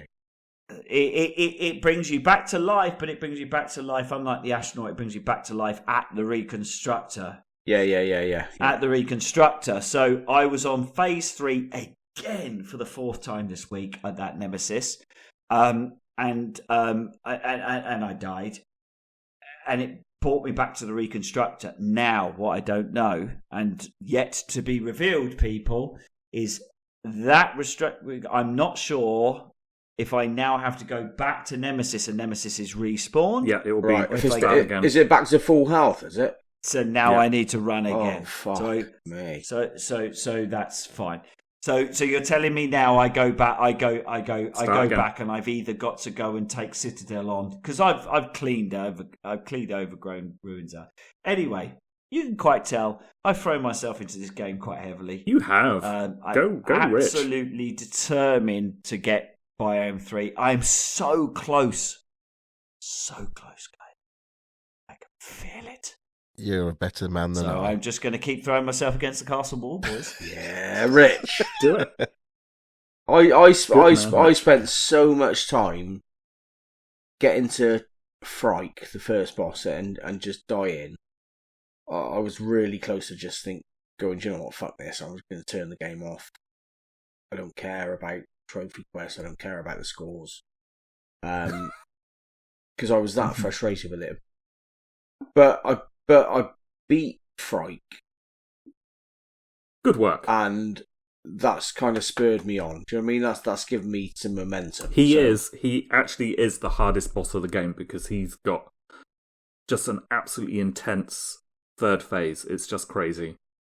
So when he dashes towards you and just gets you with his sword or his arm or whatever it is, and it's just it's the when he sends the rings out which you have to jump and then he dashes and gets you before you can dash again. It's actually really, really hard. I always struggled avoiding that one. So, good work. Stu? What do you think about the first level boss, Frike? Does that answer your question? Stu's not happy. He's not happy. Jesus Christ. This game... What do you think of the game? I understand, and I don't understand why people like games which punish them. I don't understand it. But also, each to their own. This is so not a Stu game. This is the anti-Stu game. This is the game which makes me not ever want to play games ever again kind of game. I'm getting really frustrated. I mean, as you know in the message chat as well, I've just, at one time, I was nearly deleted off my machine. I just had enough. It was just like, what is the point of this? I'm not getting anywhere. I'm not a good gamer, so therefore, it's not. It's even a kind of a play style I don't even like. I don't like the urgency and all that kind of. It's just like, and the complete randomness of it all as well. It's just, I swear, I didn't even know about the lockdown rooms and that there was a different kind of thing. There was about 6 times I did a run, and the first room I went into was a bloody lockdown room, and all I got was a pea shooter. And going, and at that point I didn't even have a sword. I didn't even pick that up at that point. And I was just going, I've had enough of this game. This is just, why am I playing this? And then I could just saw Duane's face, just there. But you had a couple of decent runs, Stu, last night. Yeah, well, we'll talk about that in a bit. So, like, I have played it and all that, and I have got to the first boss. I've not got past the first boss, and I've managed to get them down to the 3rd phase. But you are right, it is just ridiculous. But I always seem to have, I don't know, struck down with, what do I choose? What do I pick? What's the best thing to pick? I don't know what to pick. I don't know what's right. I don't know what's wrong. I don't know. I go over there. I haven't got enough money, but I've got enough money for this. Am I picking the right thing? I don't know. I have no idea what I'm doing. So at the moment, I've got 12% of the trophies. You've got way more than me, Rich. And and to be fair, all the trophies I've got, basically everybody who's actually played the game has got these trophies, near enough. The percentage is quite high on those. So, they're just quite the pickup ones, but none of them for beating any boss. It's just the fact that it's just so... It's not random. It's not random. It's just so... It's not random, but it's like poker. Yes. Yes. It's you can do a run. So I will do a run, and I will need keys, and it will never give me keys. Okay. So I'll have a malfunction or a parasite or a consumable that will give me a huge integrity bonus if I just had keys to get rid of, and then I'll never find a key. Yeah. But everything else is perfect. So one of my runs this week on Nemesis was, I ran it and everything I felt perfect, but the gun I had, the highest level gun I have, was just was a handgun. It just wasn't right for Nemesis, and I couldn't find another gun. But everything else was perfect, but this one thing wasn't. There is an element of luck, isn't there? Because there's some randomness in this game. Well, there is. I mean, it depends. Like me, like when my first room I went into was a lockdown room. It's like, really? But the first room is a lockdown room. It's like, come on. You got to burn it on a few runs. I'll just burn them. Yeah. Like if I don't feel it. If I don't feel it in the first 3 rooms, I'll just burn it and just start. Well, that's the kind of thing I'm learning now. You can't get hung up on dying. That's just part of the process. It's like any Soulsborne style game. It's just part of the process. But I don't like those games though either, Duane. I just don't. They're not a Stu game at all. I stay away from them.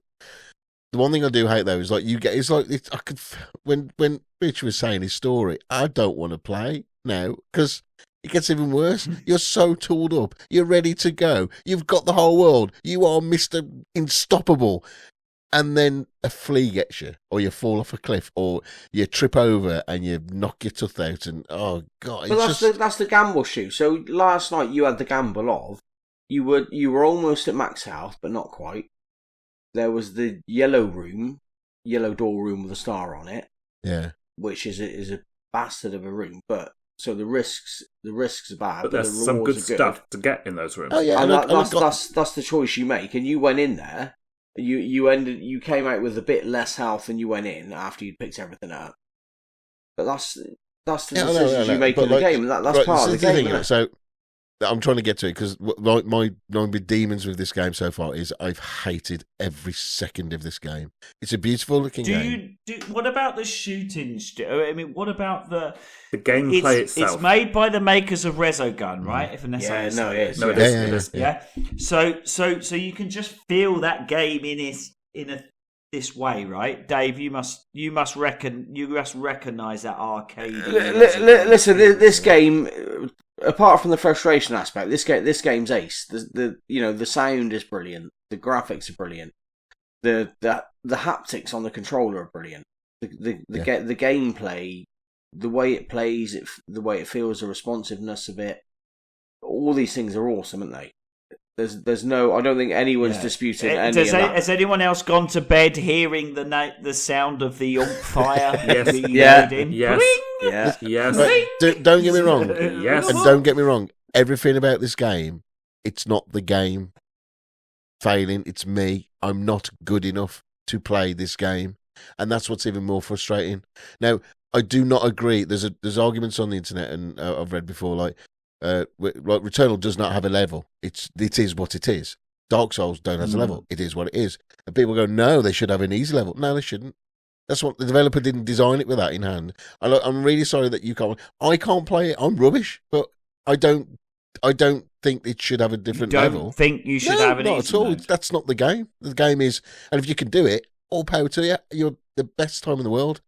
It's not my thing. But I did stream last night, and it is on the YouTube channel. Unfortunately, the audio didn't come through. It was like Dave was on the audio with me, but he got through. No, he didn't show me any trophy-related stuff. It was just basically basics on... I knew how to play the game. I know how to dash. I know to shoot. I know to use the sword. I know to jump. All the basics. There's a lot the game doesn't tell you, though, isn't there? But yeah, there's like the things I want to know if you do that, and then you move out. And like for instance, the health thing. I just thought when you got to max health, that was it. There's no point picking up any. So yeah, Stu was leaving health. You didn't know about the integrities. No, not at all. Exactly, but also I'm a bit simple like that, Rich. I just don't. Things just don't. No, it doesn't. It doesn't tell you. It doesn't tell you, and I understand you guys have a rule where you can't follow walkthroughs and stuff, which is where Duane, when Dave mentioned this game was going to be part of the quest, then I just knew Duane was just going to have a wild advantage here because you guys can't do walkthroughs. You can't look up stuff. This is different. Well, let's hear from Duane then, because he's done better than all of us. So. Well, hang on. I've not finished. Sorry. Hang on, I've not Sorry, finished Stu, on. carry on. I'm not finished on my bit because there is some good news to the end of my vileness of all this. So with the stream with Dave, got through, and there was a couple of really rubbish runs, but I did this really good run, and it felt good. Got to the end, nearly got the boss. I think it was third phase. You weren't far down off to about half, and it's frustrating. It was just, but it felt good and okay. And then I did a couple of runs. But because of the stuff what Dave's told me, it's like, okay. But then now so I'm feeling a bit more confident with the game, quote unquote, the game. But it's just then the fact of going, I'm now going to put in. Okay, I'll play games which take hours. I'll play Helldivers, which like a mission can take 40 minutes, and quite happy to do that. And you don't gain anything from Helldivers by doing 40 minutes. Not a lot. Oh, you do, You don't progress the game. You get. You don't progress the game. No, but you get better weapons, and you get to. And I think you do. It's the same with Returnal. You do level up your gun. So when you pick up a gun which you've already leveled up on a previous run, it's still leveled up. See, so, I did not know that until Dave told me that yesterday. I didn't know. So I was just picking up guns. Guns will have different perks and stuff. And each of the guns will have like a set of different perks. Each time you use it, it will level it up, and then that will remain unlocked on subsequent runs when you pick it up. Will it? I didn't know that. Is that why they're red and yellow and? So they're normally green. I think some of them are red, like the high end ones, but they have like different like firing rates or damage rates or like different things that they like behave differently. I kind of only stuck to the is it Tacky Carbine, just because it's just like that's my favourite. Yeah, it's just like a solid machine gun. The Hollow Seeker actually has some quite good perks, but as a gun itself, it doesn't have a lot of stagger power, so it's a goodish second choice. But the Techie Carbine is my go-to until you get to the second set where you can get the Electro Pylon, which just is a game changer. And then when you do the first biomes 1, 2, and 3, it appears in those biomes as well, so it just makes it so much easier. How many biomes are there? 6. But only 5 bosses. But biome 5 doesn't have an actual boss. Sticky one. 3 is probably the worst biome, just because it's like those fucking TIE fighter things. Yeah. And the big Danger Will Robinson robots. So Stu, how were you? What was the good news? He's feeling confident. I'm not feeling confident at all. I don't even think I'll even complete this game. But I do appreciate that the craftsmanship in it, and I appreciate that people like it. However, it is not a Stu game, and this is what I'm really trying to think. And I am trying, and I will not ever be good at this game. I just won't. Like, there'll be things like I'm tooled up, I'm ready to go, and there'll just be the simple thing where, like, it was like yesterday when I kept on falling in the blooming lava. Yeah. I'm sorry, but if you're good at this game, you would be falling in the lava. You wouldn't, because it was... How many times have you jumped in to get a resin or a health thing into water? Oh, no. I fell in once, and then I'm not doing that again. Because I didn't know you couldn't go in the water. But, so the good news is, yeah, I will continue playing, and hopefully I will get through it, but will I be hunting trophies? To be fair, no. I think I'm going to be playing what Rich does. I just want to get through this game. I'm not even thinking about trophies. No, I'm not. I can't. I'm just trying to get through it. Because thinking about trophies is another level of stuff I've got to worry about, and I can't worry about it in this game. So, anyway, that's where I come. I have been so close to deleting this game. So close on many occasions, but I've stuck with it, and we'll see. Hopefully I might do another stream. I might get the audio working this time. That might be good as well. Duane, what's your trophy progress with this game? Platinum dip, mate. So how the fucking hell have you done that? He's played it before. He knows what to do. I've played it before. That was an advantage. But is there any luck involved in it in terms of drops and rooms? Yeah, that's like so there is a lot of luck involved in like what guns you get. So I did actually, I'll be honest, at one point I got to Nemesis, and I think this was before I actually did beat him like this time round. And I had the worst gun. Like, it was just like the wrong gun to be like trying to take him on with, and I just did absolutely terribly. So yeah, it's having the right gear, the right like levels of stuff is very much an important factor. So yeah, luck. Having those astronaut figures or the watch does the same thing like at a later point is a massive advantage. Having your health up as much as possible is a massive advantage. The right parasites, because some of them can actually be like really helpful and actually not have too bad a negative effects. Malfunctions actually sometimes can be quite helpful in some ways, not always, but yeah, try to get rid of those as much as like quickly as possible. But a lot of that stuff is random, isn't it? Yeah, a lot of it is random. Yeah, there's a lot. Actually, I didn't even know about if Dave was telling me that don't open the chests until your weapon proficiency is high enough. I didn't know. I was just opening chests. Oh, no, it never tells you. There was no indication or anything. That's the thing. It's obtuse. It's a bit like a Dark Souls game in the fact that there's stuff it just doesn't tell you. But you guys can look these things up.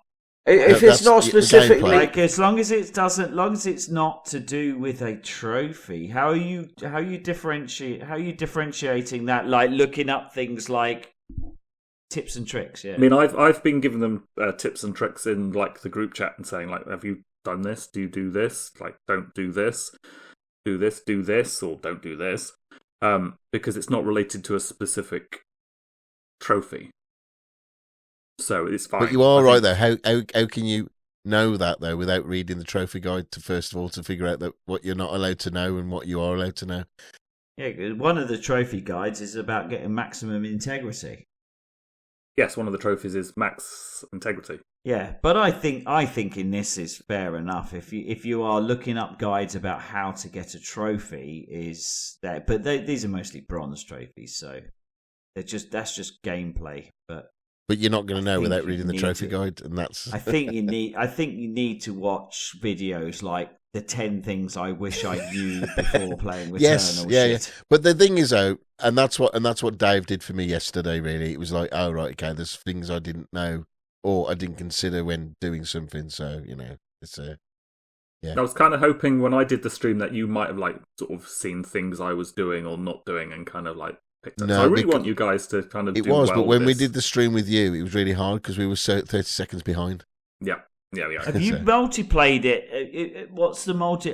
This is new to me. So the two new things were the Tower of Syphilis or whatever, and the co-op campaign, multiplayer bubbles. So this is something that I didn't look at this at all because I was just doing it on my own. But this was something we were going to put a poll out about. So we're going to ask the community, because Dave and Stu are struggling, will it be acceptable for them to co-op it? Together? Us two, together. Well, surely isn't it harder? No, co-op it individually. Just I meant with other people. But if you mean me and Stu together. No, you can't have somebody. You can't have somebody who can play it. Surely isn't that going to make it even harder? No. Okay, Dave, you co-op with while Stu watches you from the wardrobe. From the wardrobe. So no, in seriousness, we're going to put this out as a poll. Should Dave and Stu be allowed to co-op this, and would that count? Be interesting to see what people think. The thing is, I'd be against it. Only if the enemy stayed at the same toughness as they are, yeah. But I don't think they will scale up. There's two people now. It's going to be twice as hard. What's the point? You sure? Yeah. Any idea how it works? No, I've not looked at it. Okay, no. What I'm saying is, if the enemies scale up because there's two people there, honestly. There's no point. No, what you're saying. There's no, no at all. Well, Duane, you and I do it. You and I do a bit of a co-op. I'm just trying to. Okay, I need to re-download it because I've already deleted it, but that's fine. Yeah, sure. No, that's fine. It won't take long. He's moved on, Rich. He's moved on now. He's on to the next 5 games that he's platinum doing.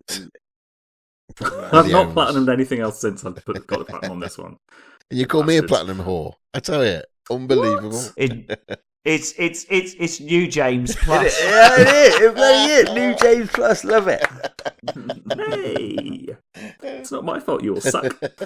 That's exactly what James would say. Yeah, that's why. No, what James would say is, if you tried harder. Oh yeah. If I own this game, I fucking yeah. If you tried harder. So I've platinumed it. I absolutely freaking love this game. I enjoyed it the first time round.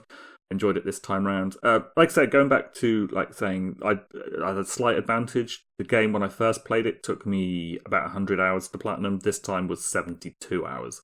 So it is a massive, massive time sink. Massive time sink.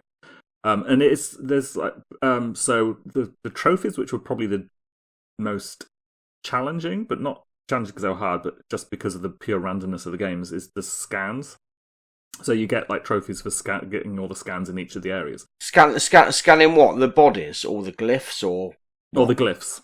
The glyphs. Right, okay. And the the scout logs and that because that all appears randomly, you can actually do several runs and the ones you need don't appear. And then you just these are ciphers? Yeah, the ciphers? The cipher glyphs and all that. So you can do a couple of runs and they just not appear, and then you just basically have to just start again and then just hope that they appear. And that is just pure luck. So that's where the time comes in. Which is why I got started on this super early, because I knew that was going to take a long time, potentially. There's a little tip and trick for finding them. It's actually make sure you examine everything on the map. Had you already platinumed this game before this? Right? Yes, I've got platinum on this on my main normal account. Got that back in 2021. Can I ask an expert? Can I ask an expert then? When you are seeing the sort of misty figures, the figures that you can shoot, the whatever it is, the history, going to a room and there's sort of a dot matrix figures. Yeah. Do you know what I'm talking about? You shoot them and they disappear. Is there anything in that? Because I'm thinking, why are they all over the place? There's nothing to do with those guys.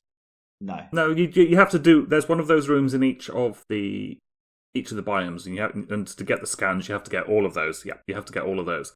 But once you've got them, you've got them. Once you've done it once, once you've got them, you've got them. It's the story, Duane. Obviously, don't tell us what happens, but is there a satisfying conclusion to the story? Is the story good?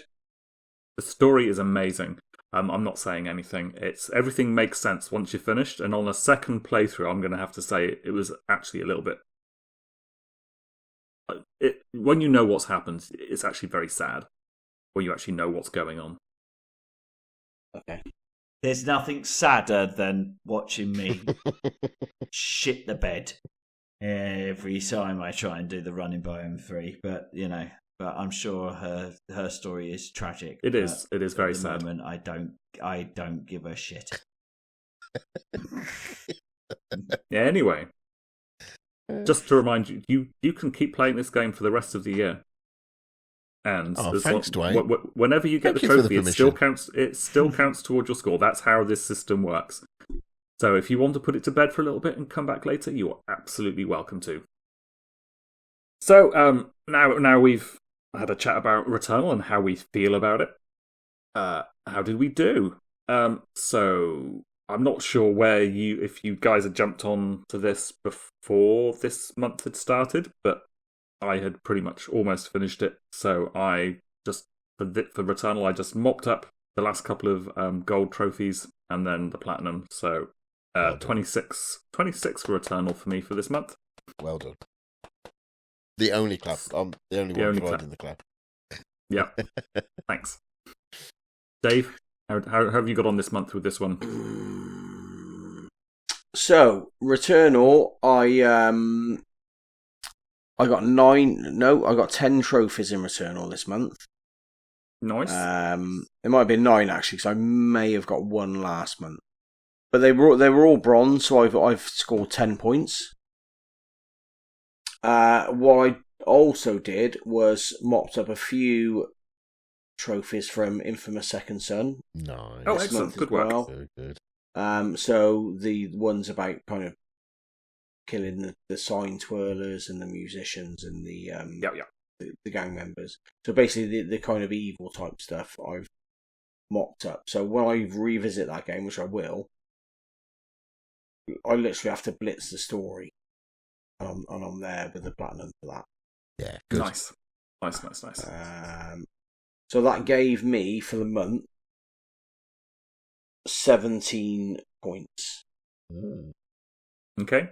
Well, actually, I haven't talked about my other game I played this month. Well, I mentioned it earlier, but we'll talk about that in a sec. Stu? Mine was I've just played this really for the quest. So I got 9 trophies, all bronze. So is that 9 points, I assume? 9 points. And I haven't got any other trophies in any other thing, because I already have the platinum in Infamous. And I haven't played anything else. I was going to jump onto Ratchet today, actually. I was going to do that, but then other things just happened and I didn't bother. Fair enough. But and I probably could have got a couple of trophies at least on that one. But no, so 9 trophies this round anyway. So a very low scoring compared to my last outings.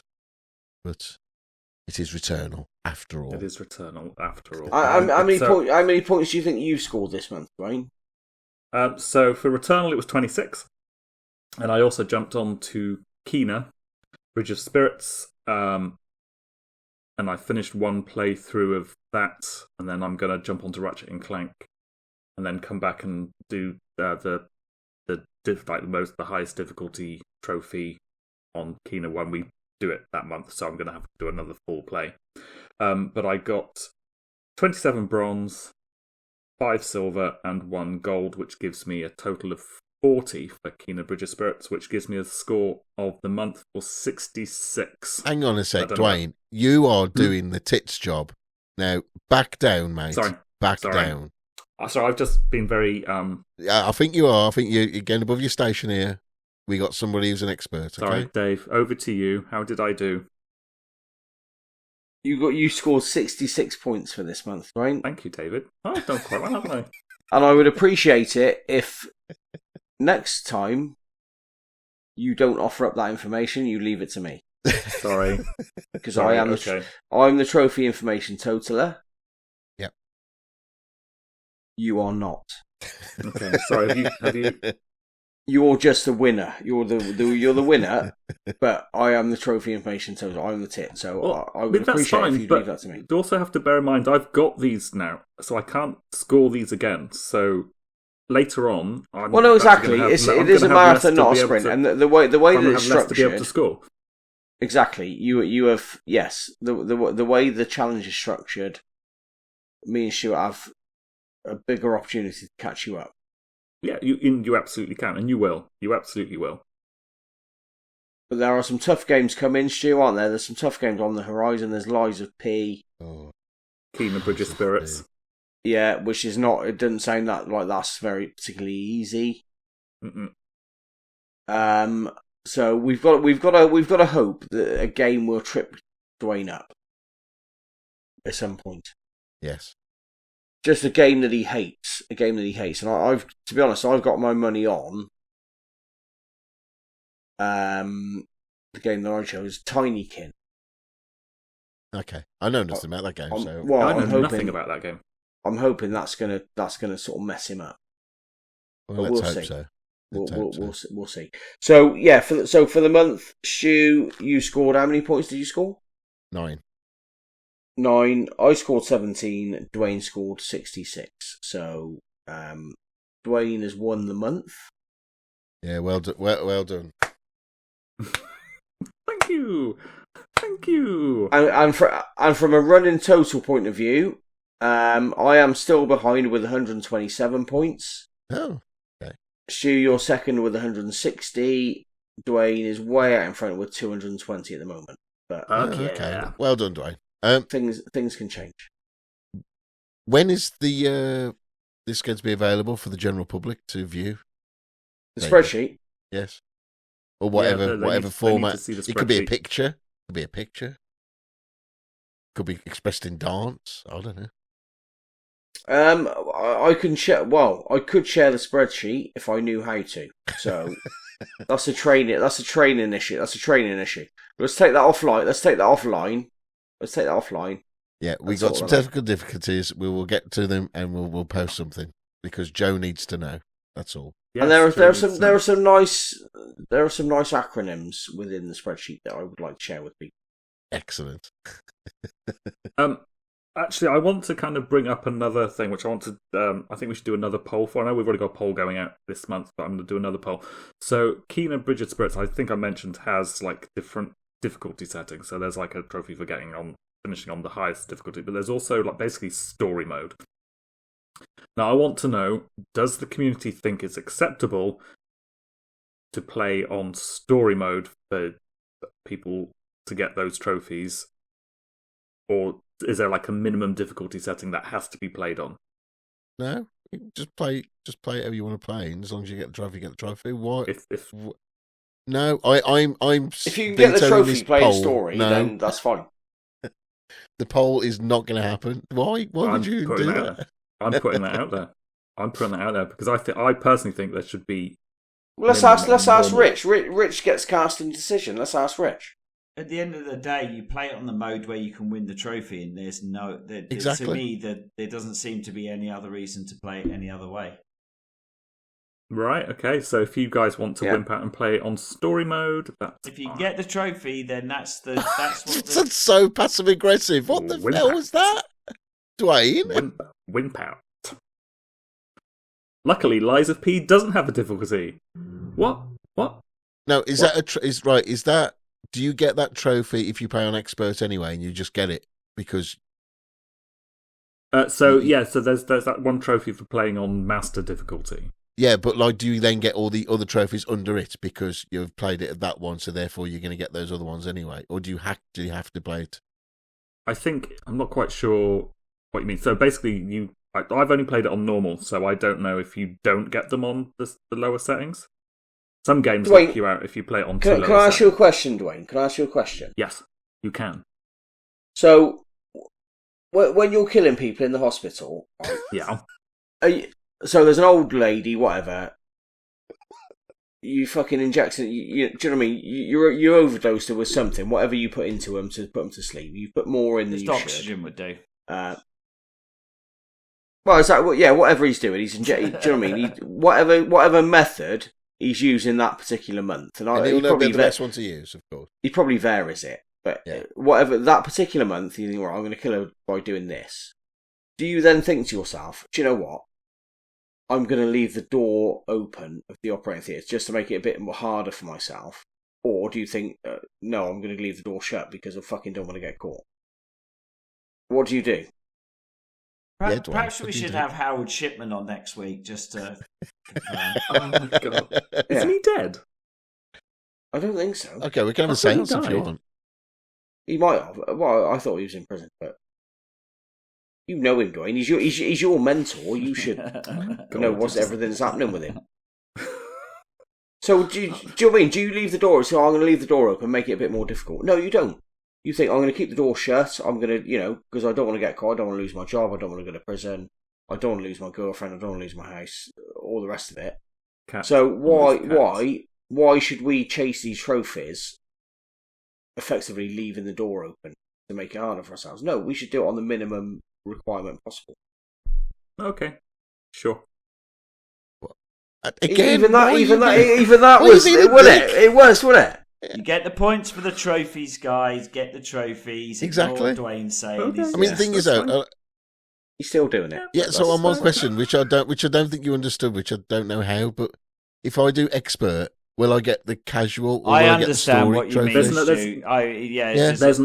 There's no different. So it's not like stacks. So there's story trophies, but there's no like trophies for doing it on a lower level. So you don't get. So if you're playing it on casual, there's no like finish this on casual or finish this on normal. It's just like. So why would you make the game harder for yourself then?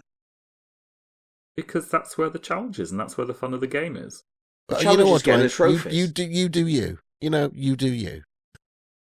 I think Returnal's going to be the decider here, because that's the Dave. That and Lies of P. That was a real doozy, Dave, picking one. It's literally you've handed him the syringe of poison. Yeah, and I didn't. To be honest, I didn't realise at the time. I was doing it for altruistic purposes. Were just for entertainment. Yeah, actually, and Duane has absolutely taken advantage of you. Yeah. And this is why, when we do it next time, we pick games we've never played before, because you don't have that advantage. And I do think Duane does have the advantage on Returnal because he battened a bit before. Yeah. Yeah, but he's put. I'm not saying that's a bad thing. He's put the time into it. No, he has. Don't get me wrong. You can't deny him that. But he doesn't have to look in the guide. He knows where everything. He knows what to do where we don't know what to do. But it's like bringing Lionel Messi down to play your pub five-a-side team with you. Yeah, but the way Returnal works, you just have to learn to play the game. So that's the only thing I had an advantage, is I'd learned to play the game. But when I first played it, guys, just get good. Basically, he's such a knob. But when I played it originally, I was in the same position you are now, where I had to figure out how it worked. Bitter, angry and bitter.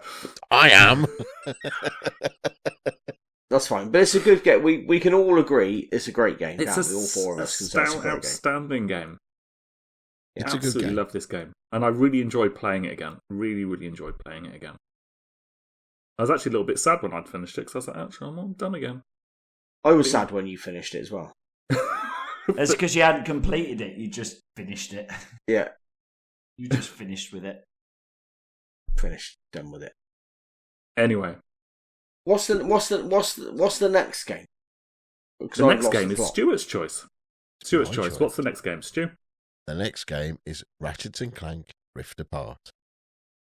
Now, I loved I never played the original Ratchet & Clank games on the PS3 or PS2. I think they started out on, wasn't it?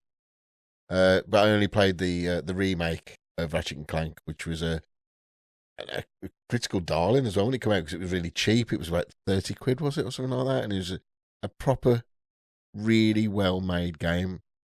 And it was just fun, and it was colourful, and it was bonkers. The gunplay was stupid. It was brilliant, and it was really, really good. So, and I know when they released this, I was thinking, oh, I always fancied it. And then it came on the PlayStation Plus, is it Extra? Or anyway, on the subscription service. And I think, right, I want to play that. So I thought, oh, I'll add it to the list of the competition. So that's why I want to play it.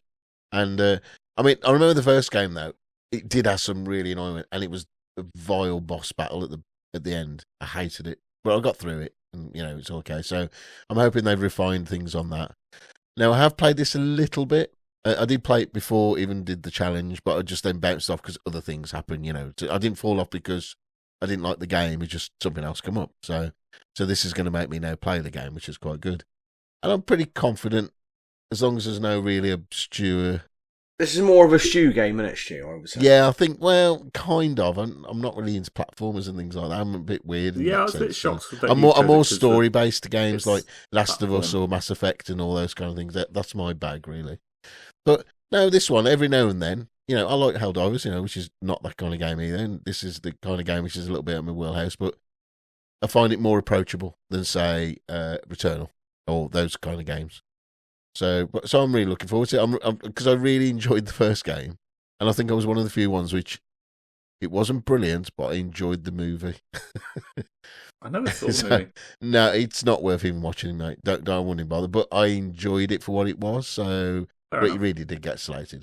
So have you guys ever played Ratchet Clank Rift Apart? Played a bit of this, to be honest. Yeah, played this one. Have you platinumed it as well? No, I just played it and it was like, okay, we'll finish and put it to bed. So you finished it, Duane? Yeah, I finished it. Oh, okay. Well, no, but he hasn't got platinum, so that's okay.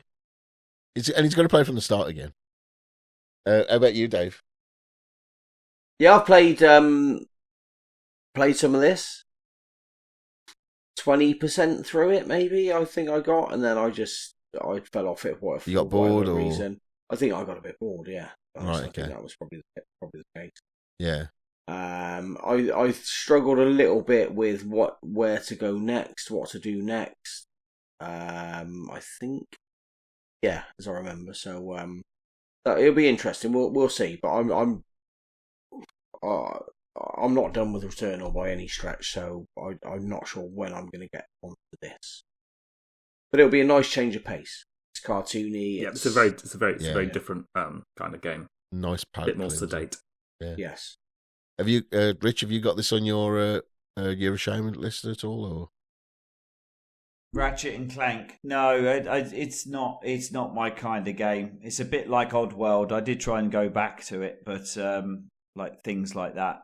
But yeah, no, it's not on there. Right. But everyone raves about it. Yeah, that's it. I mean, it's okay. I don't know what could be different about it, but it's a showcase for the PS5, isn't it? This game in terms of graphics and loading times. And but people proved it could be done on the PS4 as well. Did they? So right, fine. Yeah, it's I think that was lots more smoke and mirrors, to be fair, and very marketing related stuff. So okay. So Stu, take us out with housekeeping. So it's the normal drill. We encourage everybody to follow us on Facebook, Twitter, Instagram, and even send us an email. Just do a search for us for TheLoggBox, and that's 2 Gs. Very simple. Just do a search in Google, and I think we're at one of the top ones. We mainly communicate through Facebook. That's what we normally do anyway. So, and that's the easiest way to get us. So, distribute the podcast to tell everybody about it, please, and and share the love and all that. So yeah, very quick housekeeping. Just remember the LoGG. Just do a search for that, and you'll find us. So yeah. I just say, guys, if you've got to this point in the podcast and you loving unstructured waffle about games, then don't forget Year of Shame. It is just as unstructured and waffly as this, but also absolutely fun. So how are you doing on Year of Shame, by the way? How's it going? You think you're good? Are you winning? Yeah, I'm good. Yeah, I'm good. I had a bit. I had a bit of a bit of a screw up at the very beginning. I almost screwed it up by accidentally downloading a game I thought I'd from 2022 from the PS Plus, which was a new game. So I almost blew my dough. Luckily, the guys gave me a pass on that one. Yeah, I can't even remember what the game was that episode. Now. That future cowboy game. It was a shit game as well, wasn't it? Yeah, almost blew everything on it. But no, it's all good. I'm going to go and play Returnal now. I am going to do this fucking. Oh, awesome! Now you're going to play it now. Excellent. Fair play to you. Fair play. Four cans of proper job in. You're going to go and play that. I'm not going to go and play that game now. So that's actually a question I was going to ask you guys. Are you guys drinking when you're playing Returnal? No. No, I'm not. No, it's not a drinking game, is it? No, it's not. Exactly. No. Apart from now, but I am now. I'm reconstructed now. But now you've depressed me because I'm reconstructed back in the biome. So I don't know where else I'm going to find any health, and I'm going to go back and. Anyway, Rich. Yes, it was absolute pleasure again seeing you, dude. Love you guys. It's good to be back. It's been absolutely awesome. Yeah, back. Good luck with it all. And fuck, I'm not doing this challenge as well as you. This is like next level shit that I can't even comprehend. But so more power to you, mate. I'm really enjoying it. It's been fun so far. I enjoy sitting back and listening to the struggle. Yeah. Right then, everybody. See you all later. Bye. Bye, everybody. Bye. Night. Bye. Say that. Bye. Play ball.